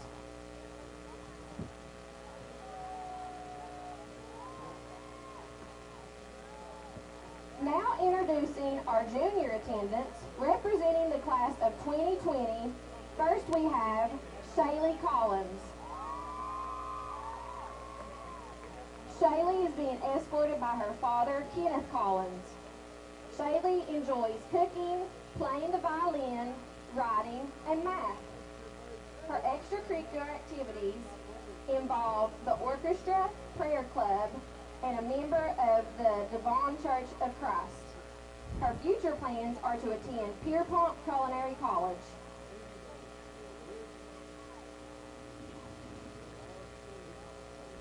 Next we have Zoe Evans. Zoe is being escorted by her stepfather, Jesse Wellman. Zoe enjoys playing volleyball, spending time with her friends, and playing with her baby brother. Her extracurricular activities involve volleyball, softball, basketball, beta, and HISTA. Zoe's future plans are to go to Marshall University to become a medical examiner and to grow up to be half as great of a parent as her mom.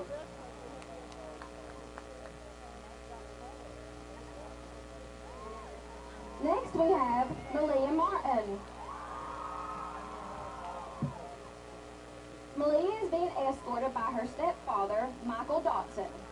Malia enjoys singing, listening to music, hanging out with her cousin Kyson, spending time with family and friends, and taking golden hour pics.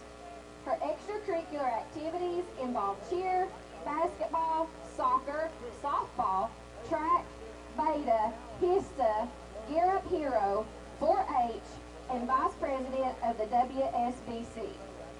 Her future plans are to attend WVU and major in music with a minor in African American Studies.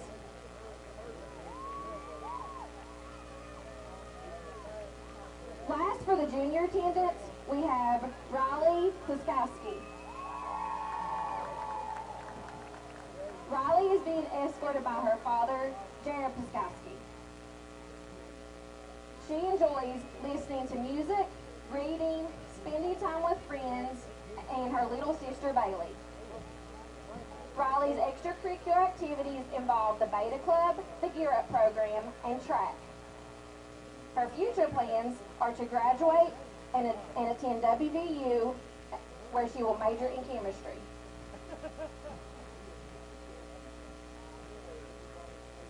And finally, introducing our senior attendants, running for homecoming queen and king, representing the class of 2019, running for queen. First we have Amanda Cisco.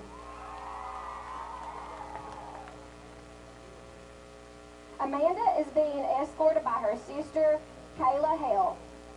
Amanda enjoys playing soccer and spending time with friends and family.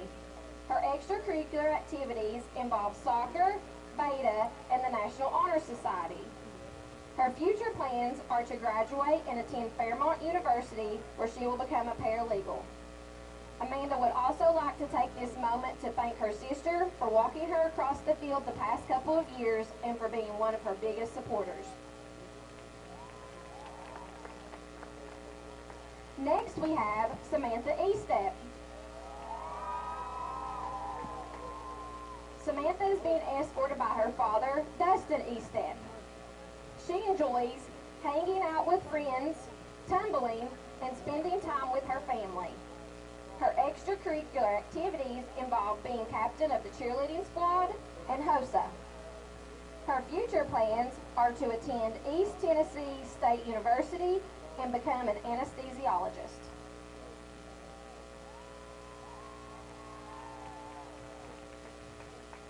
Next we have Kirsten Lester.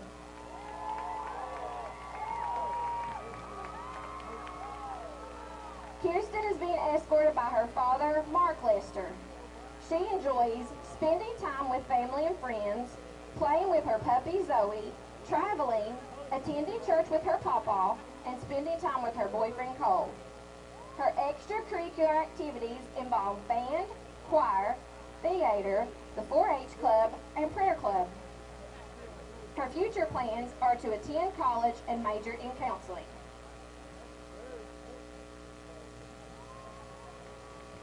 Next we have Selena McKnight. Selena is being escorted by her stepfather, Mike Chapman. Selena enjoys hanging out with friends, spending time with her family, and participating in graphic design. Her extracurricular activities involve National Technical Honor Society and a former GSA participant. Her future plans are to attend college at the University of Kentucky and become a graphic designer. Next we have Holly Nagy.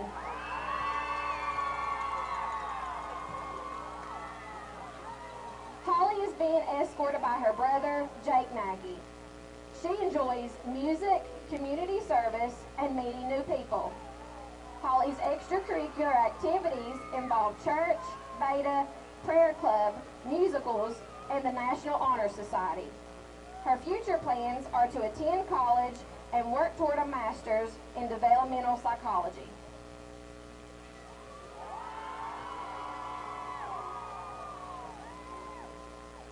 For our final queen candidate, we have Jasmine Ward.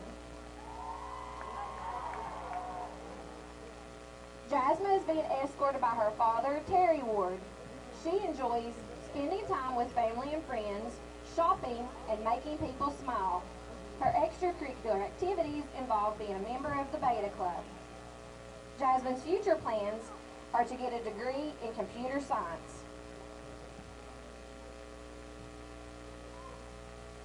Running for king, first we have Peyton Davis.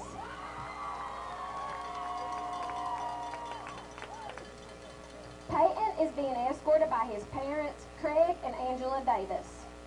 Peyton enjoys fishing, riding four-wheelers and motorcycles, working outside, and spending time with his family.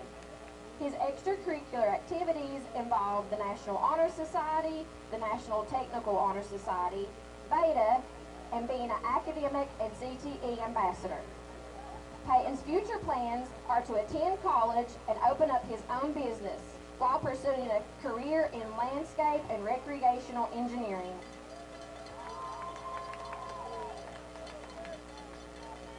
Next we have Billy Mitchum.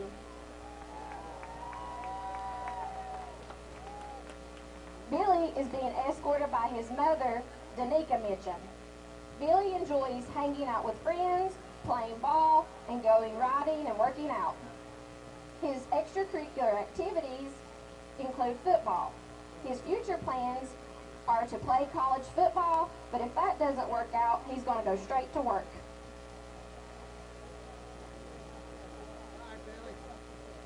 Next we have Robert Robertson. Robert is being escorted by his sister, Olivia Robertson. He enjoys hanging out with friends and his girlfriend and aggravating his little sister and welding. His extracurricular activities involve football, baseball, and Skills USA. His future plans are to join the Marines and take classes to be a pharmaceutical chemist.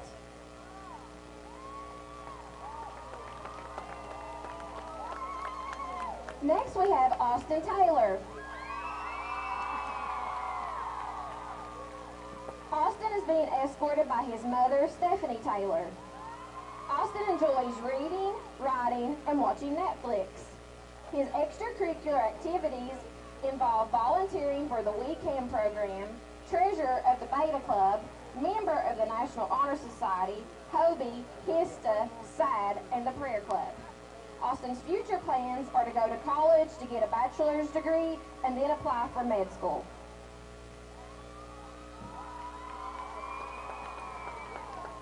For our final King candidate, we have Austin Varney.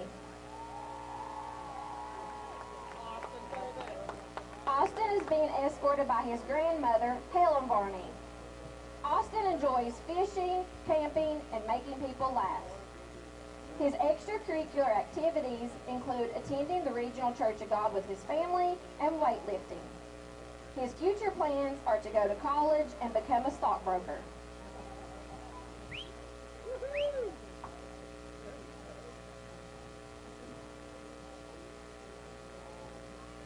Crowning our new Queen and King, we have with us tonight last year's 2017 MCHS Homecoming Queen and King, Haley Trent and Chucky White. Haley is currently a college freshman at Alderson Broadus, where she is studying elementary education. She is on the cheerleading squad and also a member of the Go Give group. Chucky is a college freshman at Pierpont Community and Technical College, where he is studying culinary arts. He is on the culinary competition team and an ACF member. We would like to congratulate all of the students on being selected to represent your class and your school. Let's give a round of applause to this year's 2018 Homecoming Court.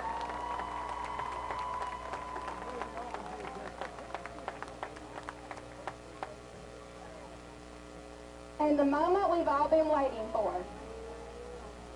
We will begin by crowning the second runner-up, then the first runner-up, and finally announcing our new King and Queen. Our second runner-up for King is Austin Taylor.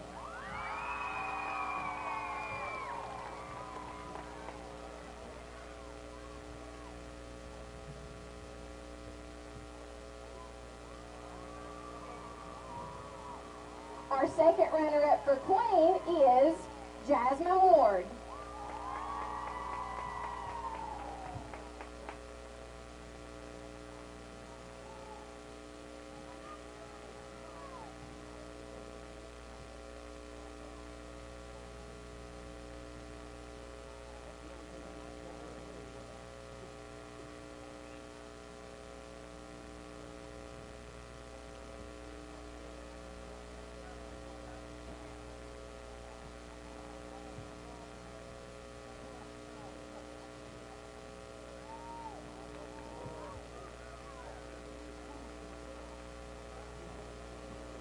Our first runner-up for King is Peyton Davis.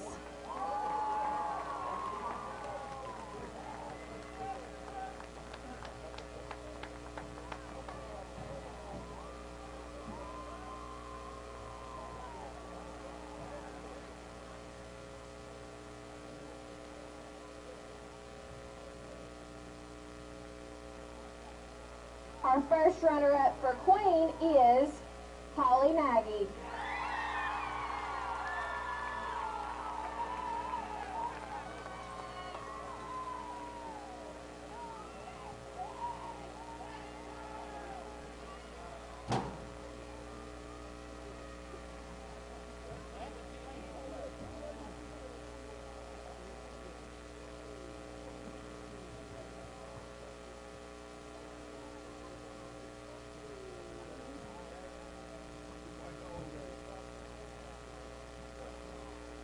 Your 2018 Mingo Central High School Homecoming King is Billy Mitchum.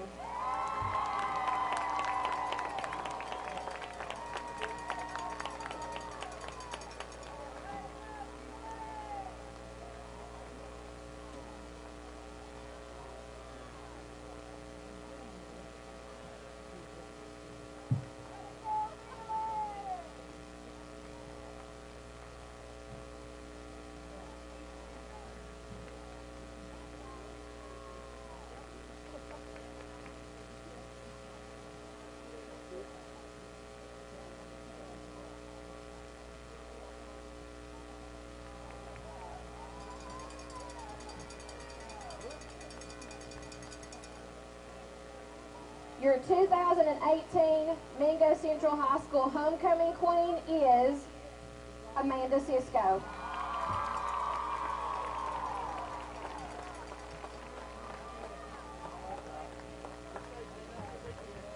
Congratulations to our new king and queen.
start the second half, the Skyhawks will be kicking off.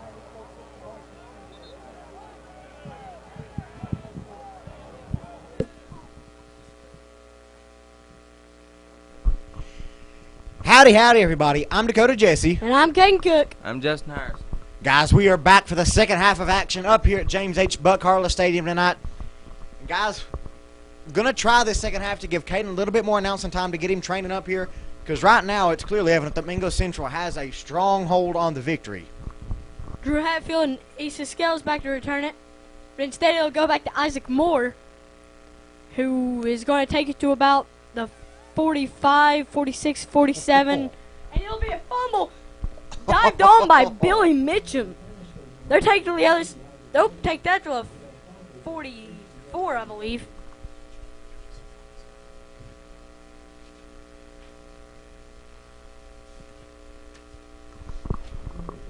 It's going to leave 11:48 in the third quarter. Miners up 44-0. And again, guys, we're going to try to let Caden get a little bit more announcing time, so I'm going to let him announce for Mingo Central, and I'll take Scott the second half. Miners going to be out here. Two receivers both sides. Dalen go getting a little bit warmed up. Dougie Dillon in the backfield. He's been a beast tonight. Dalen's about to get it. He'll be hawked. He's going to be passing it. Oh. And the pass rush going to be sacked and took down hard by number 55. That was a great hit there by number 55, and he is not on our roster, so I don't know who his name is. But number 55, great sack there, managing to get back into the backfield and grabbing Godin, pulling him down to the ground. The clock is now running with 11:23 left in the third quarter. 20 seconds left on the play clock, and Central's getting their play. Two receivers both sides. Dougie Dillon and Dalen go in the backfield. He's about to get a kick off this play. Drew Hatfield in motion. He's going to take the ball. Uh-oh. And he's going to take it for about a gain of 3. No, a gain of 6, sorry. I think it was number 21, Kyle Bird, on the tackle along with someone else, but I have to give credit also to number 55 again. Ran from the other side of the field and chased him down until he fell down. Great effort there by number 55. Central staying this two receivers on the both side formation.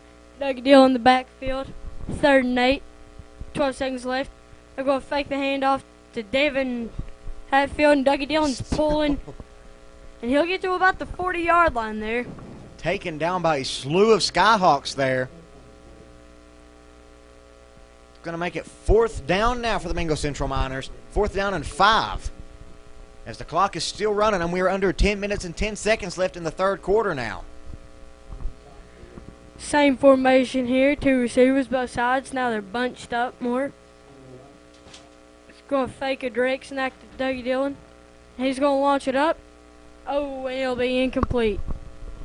Almost completed there. Intended receiver number 11, Billy Mitchum, almost got it to him there. It's going to stop the clock at 9 minutes and 54 seconds, and that'll turn it over. And now it's going to be Scott Skyhawks offense. And again, guys, like we said, we switched it up here. Caden's going to get Mingo Central for the second half, and I'm going to get Scott just to shake things up a little bit on y'all. And now Scott is lining up, getting ready to start it all off. First possession for them of the second half. They have to get something going here, because the first half they weren't doing so hot with it. And now, quarterback under center, man in motion. He's going to hand it off, and he is going to be taken down after gaining about 2 yards there. It's going to be number 23, Hunter Doss, on the carry. Number 5, Issa Scales, with a little bit of a good shot there. I saw number 28, 56, and 4 all on that tackle as well. The Miners defense really managed to get in there and stop that, and good carry by Hunter Doss. I'm picking up about 4 yards, actually. And now line him back up.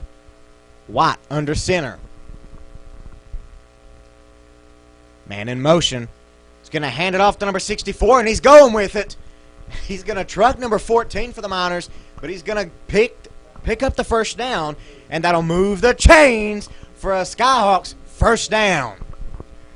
Number 77, Levi Davis in for number 4, Caleb Edwards on the Miners. Yeah, that was an impressive run there by number 64 for the Skyhawks. And again, guys, we don't have the names for some of the numbers that we have out on the field tonight because they weren't on the roster, but we're still going to call their number. And now they're lining back up. Single receiver up to the top of your screen. White under center. Man in motion. Gives it off to Doss. Doss is going with it. He's going to juke and jive. Still going with it. He's going to pick up about, looks like 4, maybe 3 yards. Make that 2nd down and 7 now. Yeah, make that about 2nd down and about 6, actually, for the Skyhawks. 8:25 left in the 3rd quarter. Mingo Central still with that crushing lead of 44-0. Skyhawks looking to try to put a dent in that lead there in this 2nd half, trying to maybe catch up here. Looked like Levi Davis did on that last tackle. And now, single receiver up to the top of the field. White under center. Doss in motion. He's going to hand it off to number 64. He's going to pick up about 1 yard.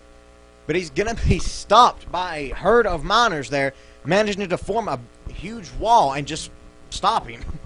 Taken down by Weston Christian and Ryan DeBoard. The Miners' defense has been amazing tonight, managing to stop the Skyhawks almost on everything that is thrown at them. It's going to make the Skyhawks 3rd down at about 4, it looks like, maybe 5. It's going to leave 7 minutes and 30 seconds left in the 3rd quarter as now they are lining back up, trying to get this 1st down here. Hopefully on this play. Now, single receiver up to the top of the field. White under center. Doss in motion. He's going to toss it off to Doss, and he's running with it. Oh! And he's going to be hit hard there. Issa Scales with a big hit there. He's going to stay down a little bit after that one, but he's going to get back up. It's going to be a pickup of about 3 yards there by Doss. Nice little gain of yardage there. Going to have to wait to see what happens. And it looks like Doss is just a little bit shaken up after that play. Looks like they're going to be going for it, and I don't blame them. Down 44-0, and they're 4th and about 1 or 2 yards away. They have a huge chance of being able to convert this here if they can break through the Mingo Central defense. Single receiver up top. White under center.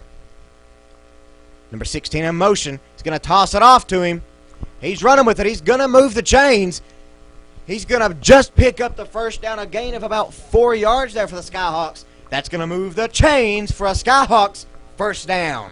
So far tonight, the Skyhawks have got this far downfield. It's either been a fumble or they've just been flat out soft. It's absolutely ruined the drive. You have to think that they went into that locker room and the coach gave them a nice chewing out, telling them what they need to fix and what they need to get better at, because they did not really perform anything good in the 1st half. And you know that this 2nd half, they're coming out with a chip on their shoulder, trying to prove themselves now. As now, single receiver up to the top. White under center. Doss in motion. He's going to hand it off to number 64, and he's still trucking with it.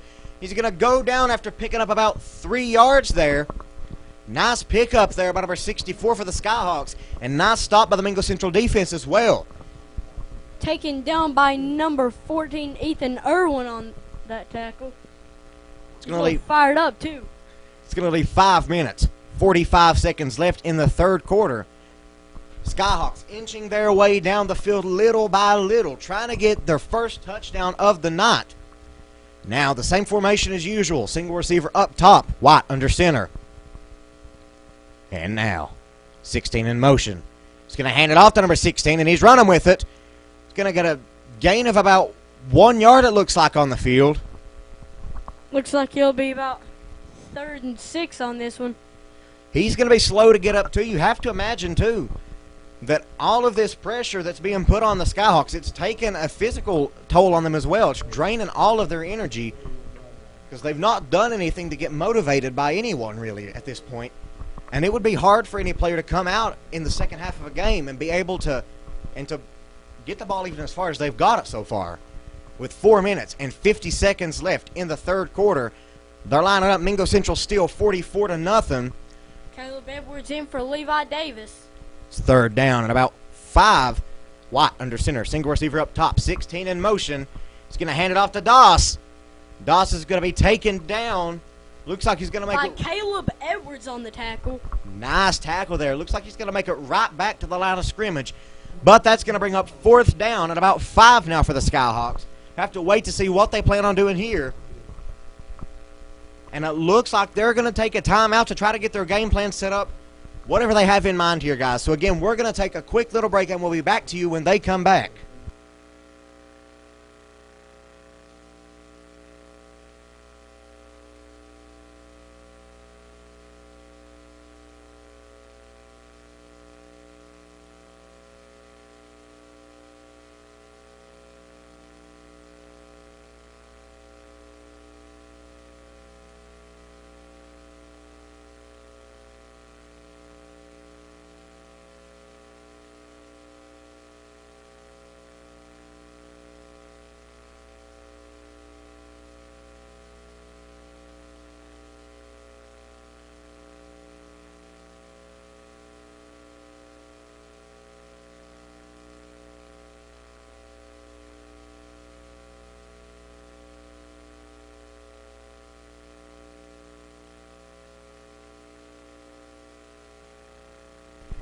And we are back now, seeing what game plan the Skyhawks brought up now for their 4th down and 5 yards to go. 4:22 left in the third quarter here. Same as usual, single receiver up top, White under center, looking to get the first down here. Doss in motion. Looks like the Miners are expecting there to be a run, and there was. And he's going with it, and he will pick up the first down. And he's going to be taken down by number 6, Preston Dingus out there. That was an impressive run there by number 23, Doss. That was impressive. That's about the only word that can describe that. Looked like he was going to be taken down in the backfield because all the Miners broke through, but they could not catch him and hold on to him, so he managed to pick up the first down. That was a really good game by the Skyhawks. It's going to make it 1st down and 10 now for the Skyhawks. 3 minutes, 55 seconds left in the third quarter. Miners still up 44-0. Skyhawks looking to change it. Number 16 in motion. White running out with it. He's going to juke off of Billy Mitchum. He's still going with it. He's going to pick up about 3 yards on the play, but not after being curled up by a couple Taken down Miners. by a slew of Miners.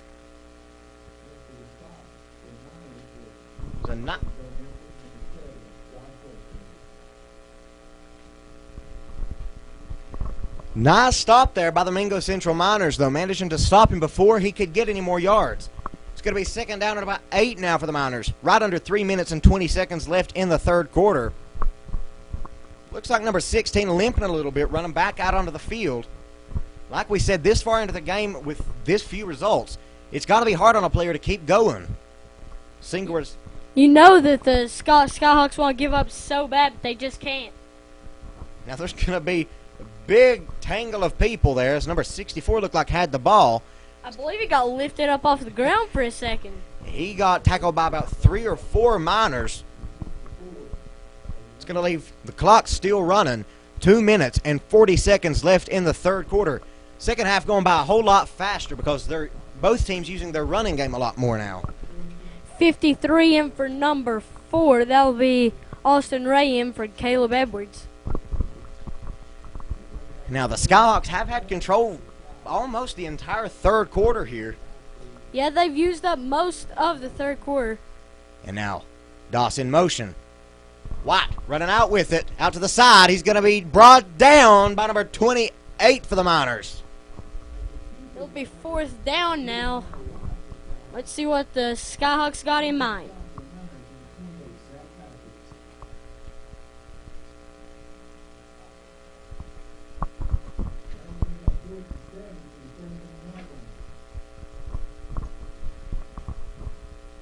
And now the Skyhawks lining up now, getting ready to 1 minute, 40 seconds left in the third quarter. They have 8 seconds to get a playoff here. It's going to be rushing down to 3 seconds, 2 seconds. It's going to be a timeout for the Skyhawks in order to avoid the delay of game. And that was called in the nick of time. Yeah, they call that just in time. Like usual, guys, we're going to take a break while they take a break, and we'll come back when they come back.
And we're back now to see what Scott can pull off here. Now, White drops back to pass. He's running with it out to the side. He might have it. He's going to be taken down just at the 5-yard line.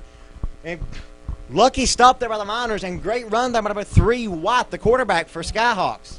Yeah, it looked like about I want to say 20-yard run, but I don't exactly know.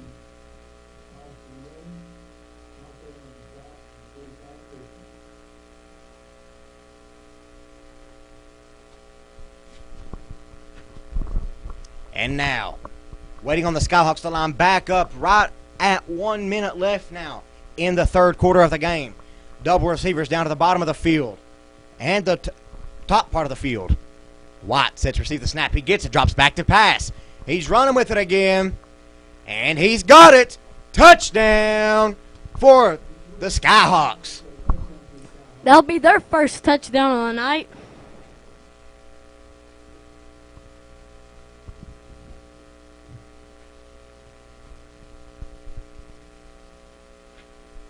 And now, Scott lining back up here. Looks like they might be kicking the PAT, or the first PAT kick we saw all night. Mingo Central, for whatever reason, not using Billy Mitchum to kick PATs tonight. It's going to leave 52 seconds left in the third quarter, as now number 8 is set to kick it. And it's up, and it's going to be blocked. It will be no good, and that will make it 52 minutes left in the third quarter. Miners up 44-6 now. Caden? Yeah, the Miners have had a really good defense so far tonight, that being the only touchdown they've let up all night long. And as we saw, the PAT was blocked, and it was going to be the only PAT of the night if he would have made that. Yeah. We have saw some amazing plays tonight. We saw some impressive runs, especially on the Miners and the Skyhawks tonight. This has been an interesting game to watch, to see the Miner team come together and play as a real team. And you have to think that this is a good growing experience for the Skyhawks. Coming out and playing against this Central team. Again, 52 seconds left in the third quarter. Miners set to receive the ball. The Skyhawks have held on to the ball almost the entire third quarter. I think that's the longest possession they have had all night long.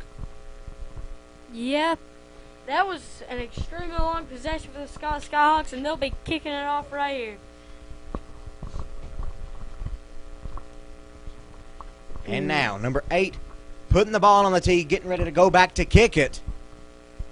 To start off the Mingo Central Miners offense once again. Back to receive the kick will be Drew Hatfield and Nisa Scales. Let's see what they can do. And now, kick is up. Almost an offsides. It'll be tipped and caught by Isaac Moore. It looked like he went down pretty hard. It's a good job by Moore, too, on recognizing that the ball had been tipped by the Miners and that he had to get it in order for the Miners to be able to keep the ball. It's going to leave 49 seconds left in the third quarter. And now it's time to see the Mingo Central offense come out to play. Looks like it'll be 3 trips receivers to the bottom of your screen. Isaac Moore up top. The Hatfield brothers both down bottom, along with Billy Mitchum. Dalen Godin in the backfield. Myers are receiving their play.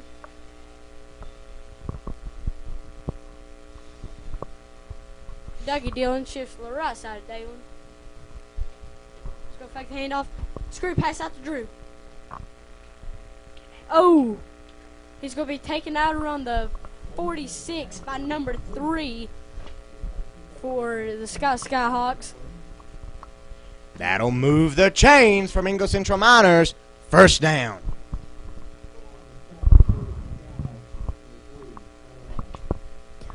Trips receivers to the top of the screen. You got the cellar receiver, number 11, Billy Mitchum at the bottom of the screen. Top of the screen, you got the Hatfield brothers along with Isaac Moore. Mingo Central Miners receiving their play. Dalen Goat about to get it. Dougie Dillon steps up. Dalen gets it, fakes the handoff to Dougie, keeps it. Looks like he got about 5 yards on that carry. Nice little pickup there by the Miners. It's going to be the end of the third quarter now with 5 seconds left. Scott has managed to score in the third quarter, making the score 44-6. And that is the end of the third quarter. And, guys, we're going to take a slight little break here. We'll be back once the fourth quarter starts.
Your Mingo Central Miners back out on the field.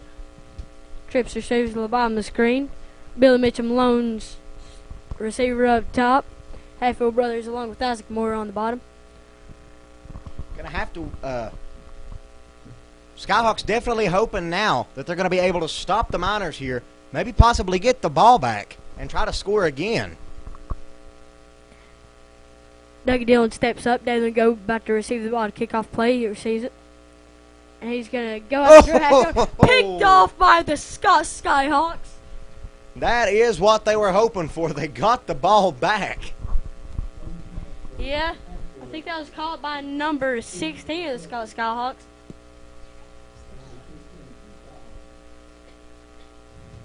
Let's see what the Skyhawks can pull out a sleeve on this drive. Yeah, guys, we're going to try to give Caden some more announcing time, get him into the groove of announcing, and hopefully he'll be able to take over whenever me and Justin are gone, which will be end of next year. We're still around, stuck with us for 2 more years.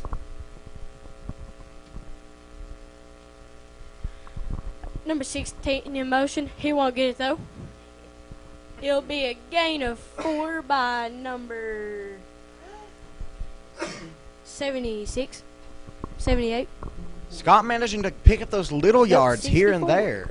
Managing to just pick up 4 or 5 yards each time. Really draining the clock and moving the ball slower and slower each time. That's what's really killing the Miners. They can stop them short, but they have to stop them short all 4 downs. 23 goes in motion. He'll receive the ball. Oh, and he gets his legs taken out from under him.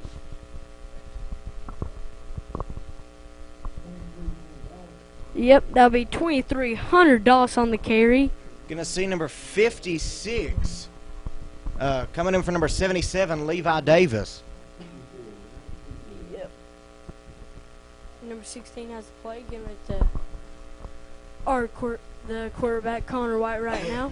Right under 10 minutes left now in the final quarter of the game. Scoreboard hasn't changed yet. Solo receiver at the bottom of the screen, 3 run backs. Number 16 goes in motion. They hand it off to number 64, who gets his legs taken out from under him.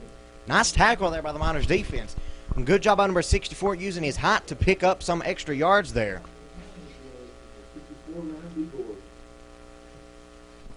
Tackle was made by Ryan DeBoer.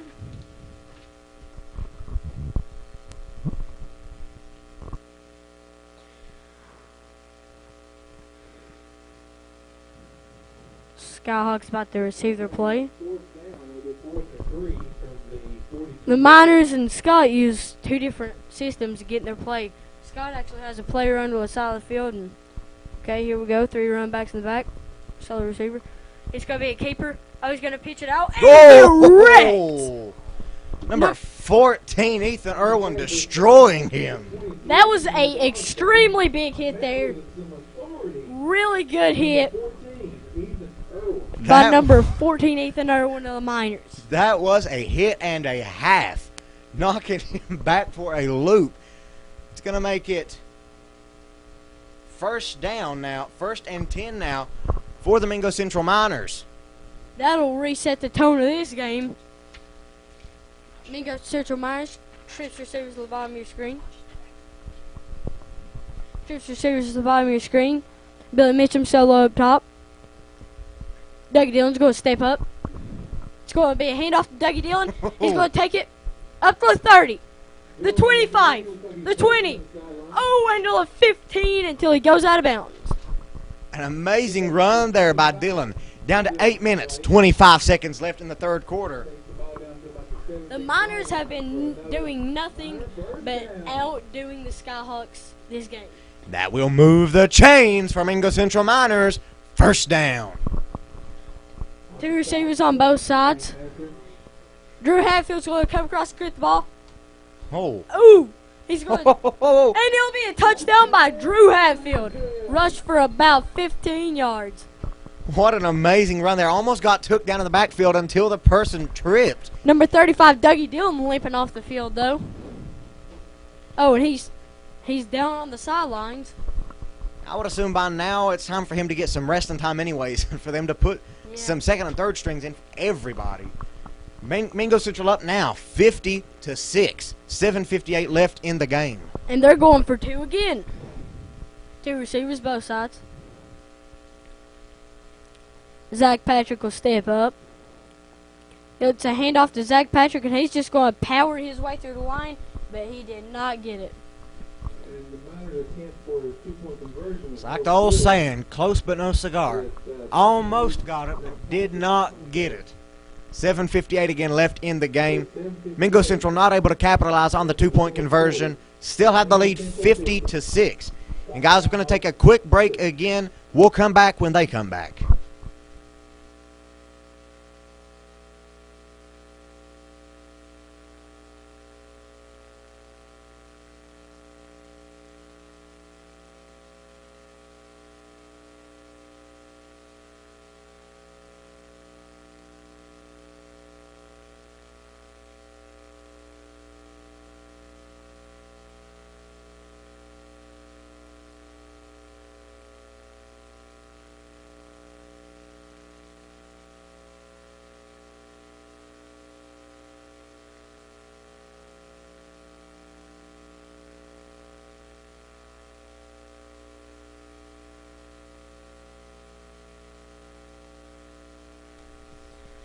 Big bad Billy Mitchum about to kick this one off. We're about to see this dominant kickoff team for the Miners. And it's going to be off. Down to about the 10. Received by... Number 23, Doss. Yeah. He's going to get all the way to the 30-yard line with an impressive return there. About 20 yards. Now number 50 is getting up real slowly for the Skyhawks. This game has been going on so long, I would say everyone out on that field now is tired and just hoping that the game ends already. I believe the Miners' second string should be in by now, but I guess they're not going to put him in just yet. On the tackle for the Miners, 25, Tim Nagy, 44, Dallas Boyd. 7:08 left in the game, and now Scott's lining up. Number 23 goes in motion, handoff to number 64, who's going to be taken down for a gain of 3. Nice little pickup of yards there by the Skyhawks. That also keeps the clock running. We're now under 6 minutes and 50 seconds left in the game. Number 5 Easton Scales out, and number 6 out as well. We also have an injured player on the field. Again, we've said it before, out of respect for the team, player, and his family, we're not going to show and never do show the injured player, and we're going to take a quick little break until he gets back up and the playing starts.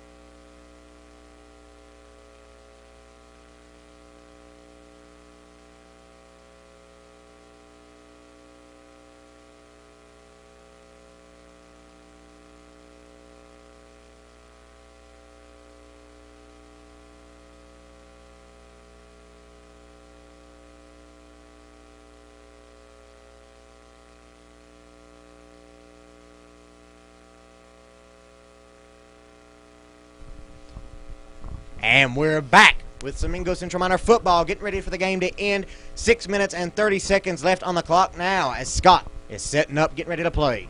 Different formation this time. They're going to have one run back. Double receivers both sides. They're going to pass it deep. Target number 23, and he'll be knocked incomplete by number 22 of the Miners, which will be Norman Kennedy. Almost intercepted there. Probably should have been intercepted. 6 minutes, 14 seconds left in the game. Miners up 44 points in what has been a blowout game.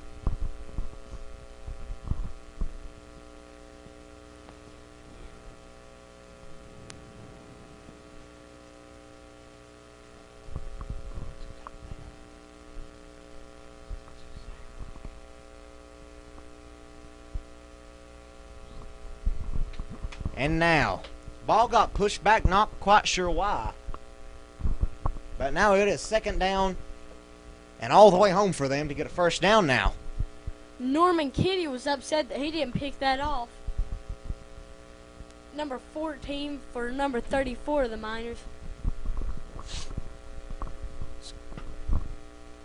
It's going to leave 6 minutes left in the game as now Scott is lining up third down and long. Double receivers both sides, one run back in the backfield. They're looking to throw it deep again. Nope, he's going to rush it. Uh-oh. Oh, and he's going to run out of bounds at about the 29. Picked up about 10 yards on the play, though, that there. was a really good carry by the Skyhawks.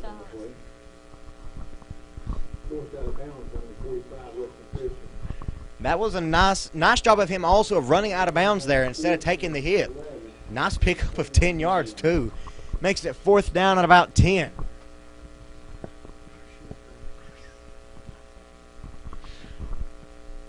Five minutes, 15 seconds left in the game. Miners up 50-6.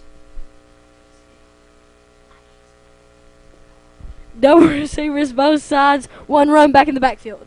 Let's see what the Skyhawks can do right here. They're looking to throw it deep all over again. Oh, and it's going to be a shovel pass out to the run back. And it's going to get hit hard. Legs took out from under him. Uh-oh. Oh, there's a little tussle out on the field.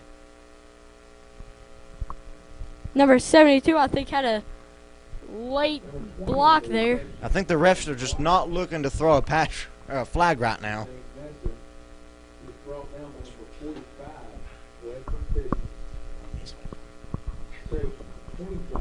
4 minutes, 52 seconds left in the game. Not quite sure what's happening because they're their whole team's out on the field. Nope, switching out. It's gonna. I believe this is Scott's second string. I don't think anybody really knows what's going on here. Trips receivers at the bottom of your screen. It's going to be a delay of game against the Miners. Like we got a delay game on the Miners. I don't even know what just now happened there. Yeah, everything happens so quickly there. I've lost track of who's going. But now it looks like it's going to be Mingo Central offense. You have number 73 for the Miners coming in, and number 3, Dalen Gold. 4 minutes, 10 seconds left in the game. Dalen Gold heading onto the field. He's going to have Zach Patrick back there with him. Double receivers both sides of the field. Zach Patrick steps up. He'll hand it off to Patrick. He's going to take it outside, and it looks He's like gone. He's done to the 5, and it looks like that's going to be a Miners touchdown for Zach Patrick. Once again, the Miners score. Good job out of our 28, Zach Patrick, on finding a hole, breaking some tackles, and getting into the end zone. Now, I played with him a little bit back in middle school, and even back then, he was able to truck people and just keep going and pack people and just keep going. He is definitely one that I'm excited to be looking to in the next few years, and especially after I'm gone. And now, Mingo Central is lining up. Double receivers both sides. Number 34 steps up, and that'll be an easy two-point conversion. C.J. Joplin on the carry there. Looks like they're just going to keep the clock running now as we have 3 minutes and 30 seconds left in the game. Mingo Central 58-6. And we're going to take a short little break here, and when they come back out to play, we'll come back.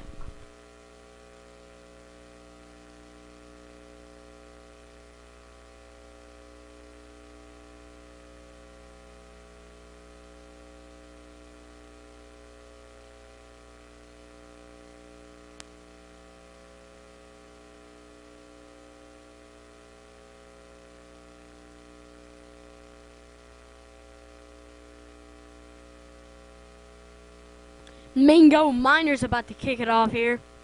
Billy Mitchum getting ready. Back to receive it is number 32 and number 20 for the Skyhawks.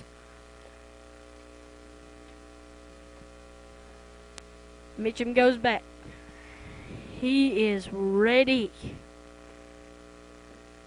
And this one is going to be off by the Miners. Here we go. It's going to go back, be a little bit of a squib kick. Got by number 25 and taken down pretty hard from the Miners.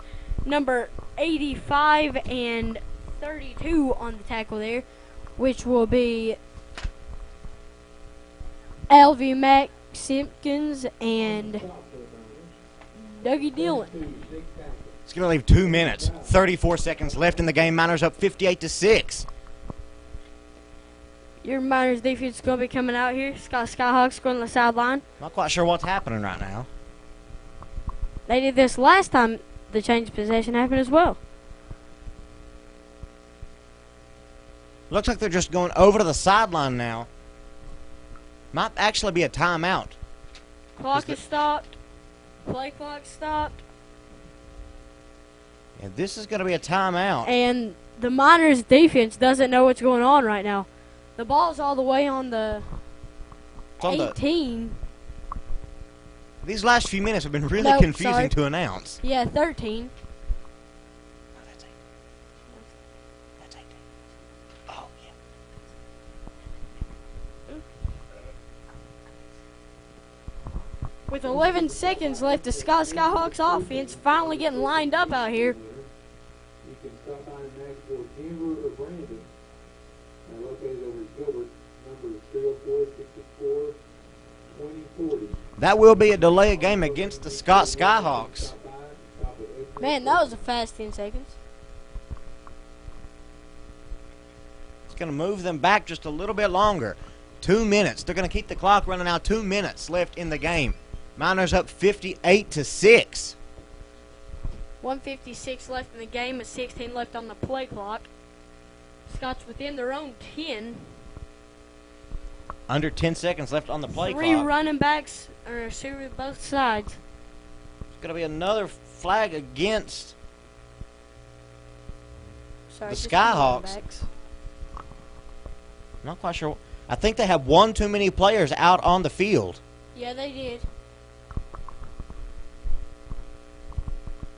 They are first down and a country mile to go now.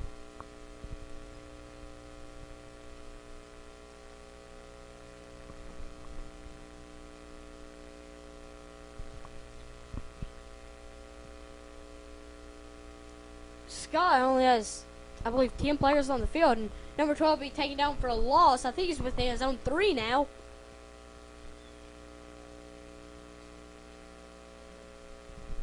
It's going to leave 1 minute, 10 seconds left in the game. Again, Miners up 58-6. They have this one in the bag.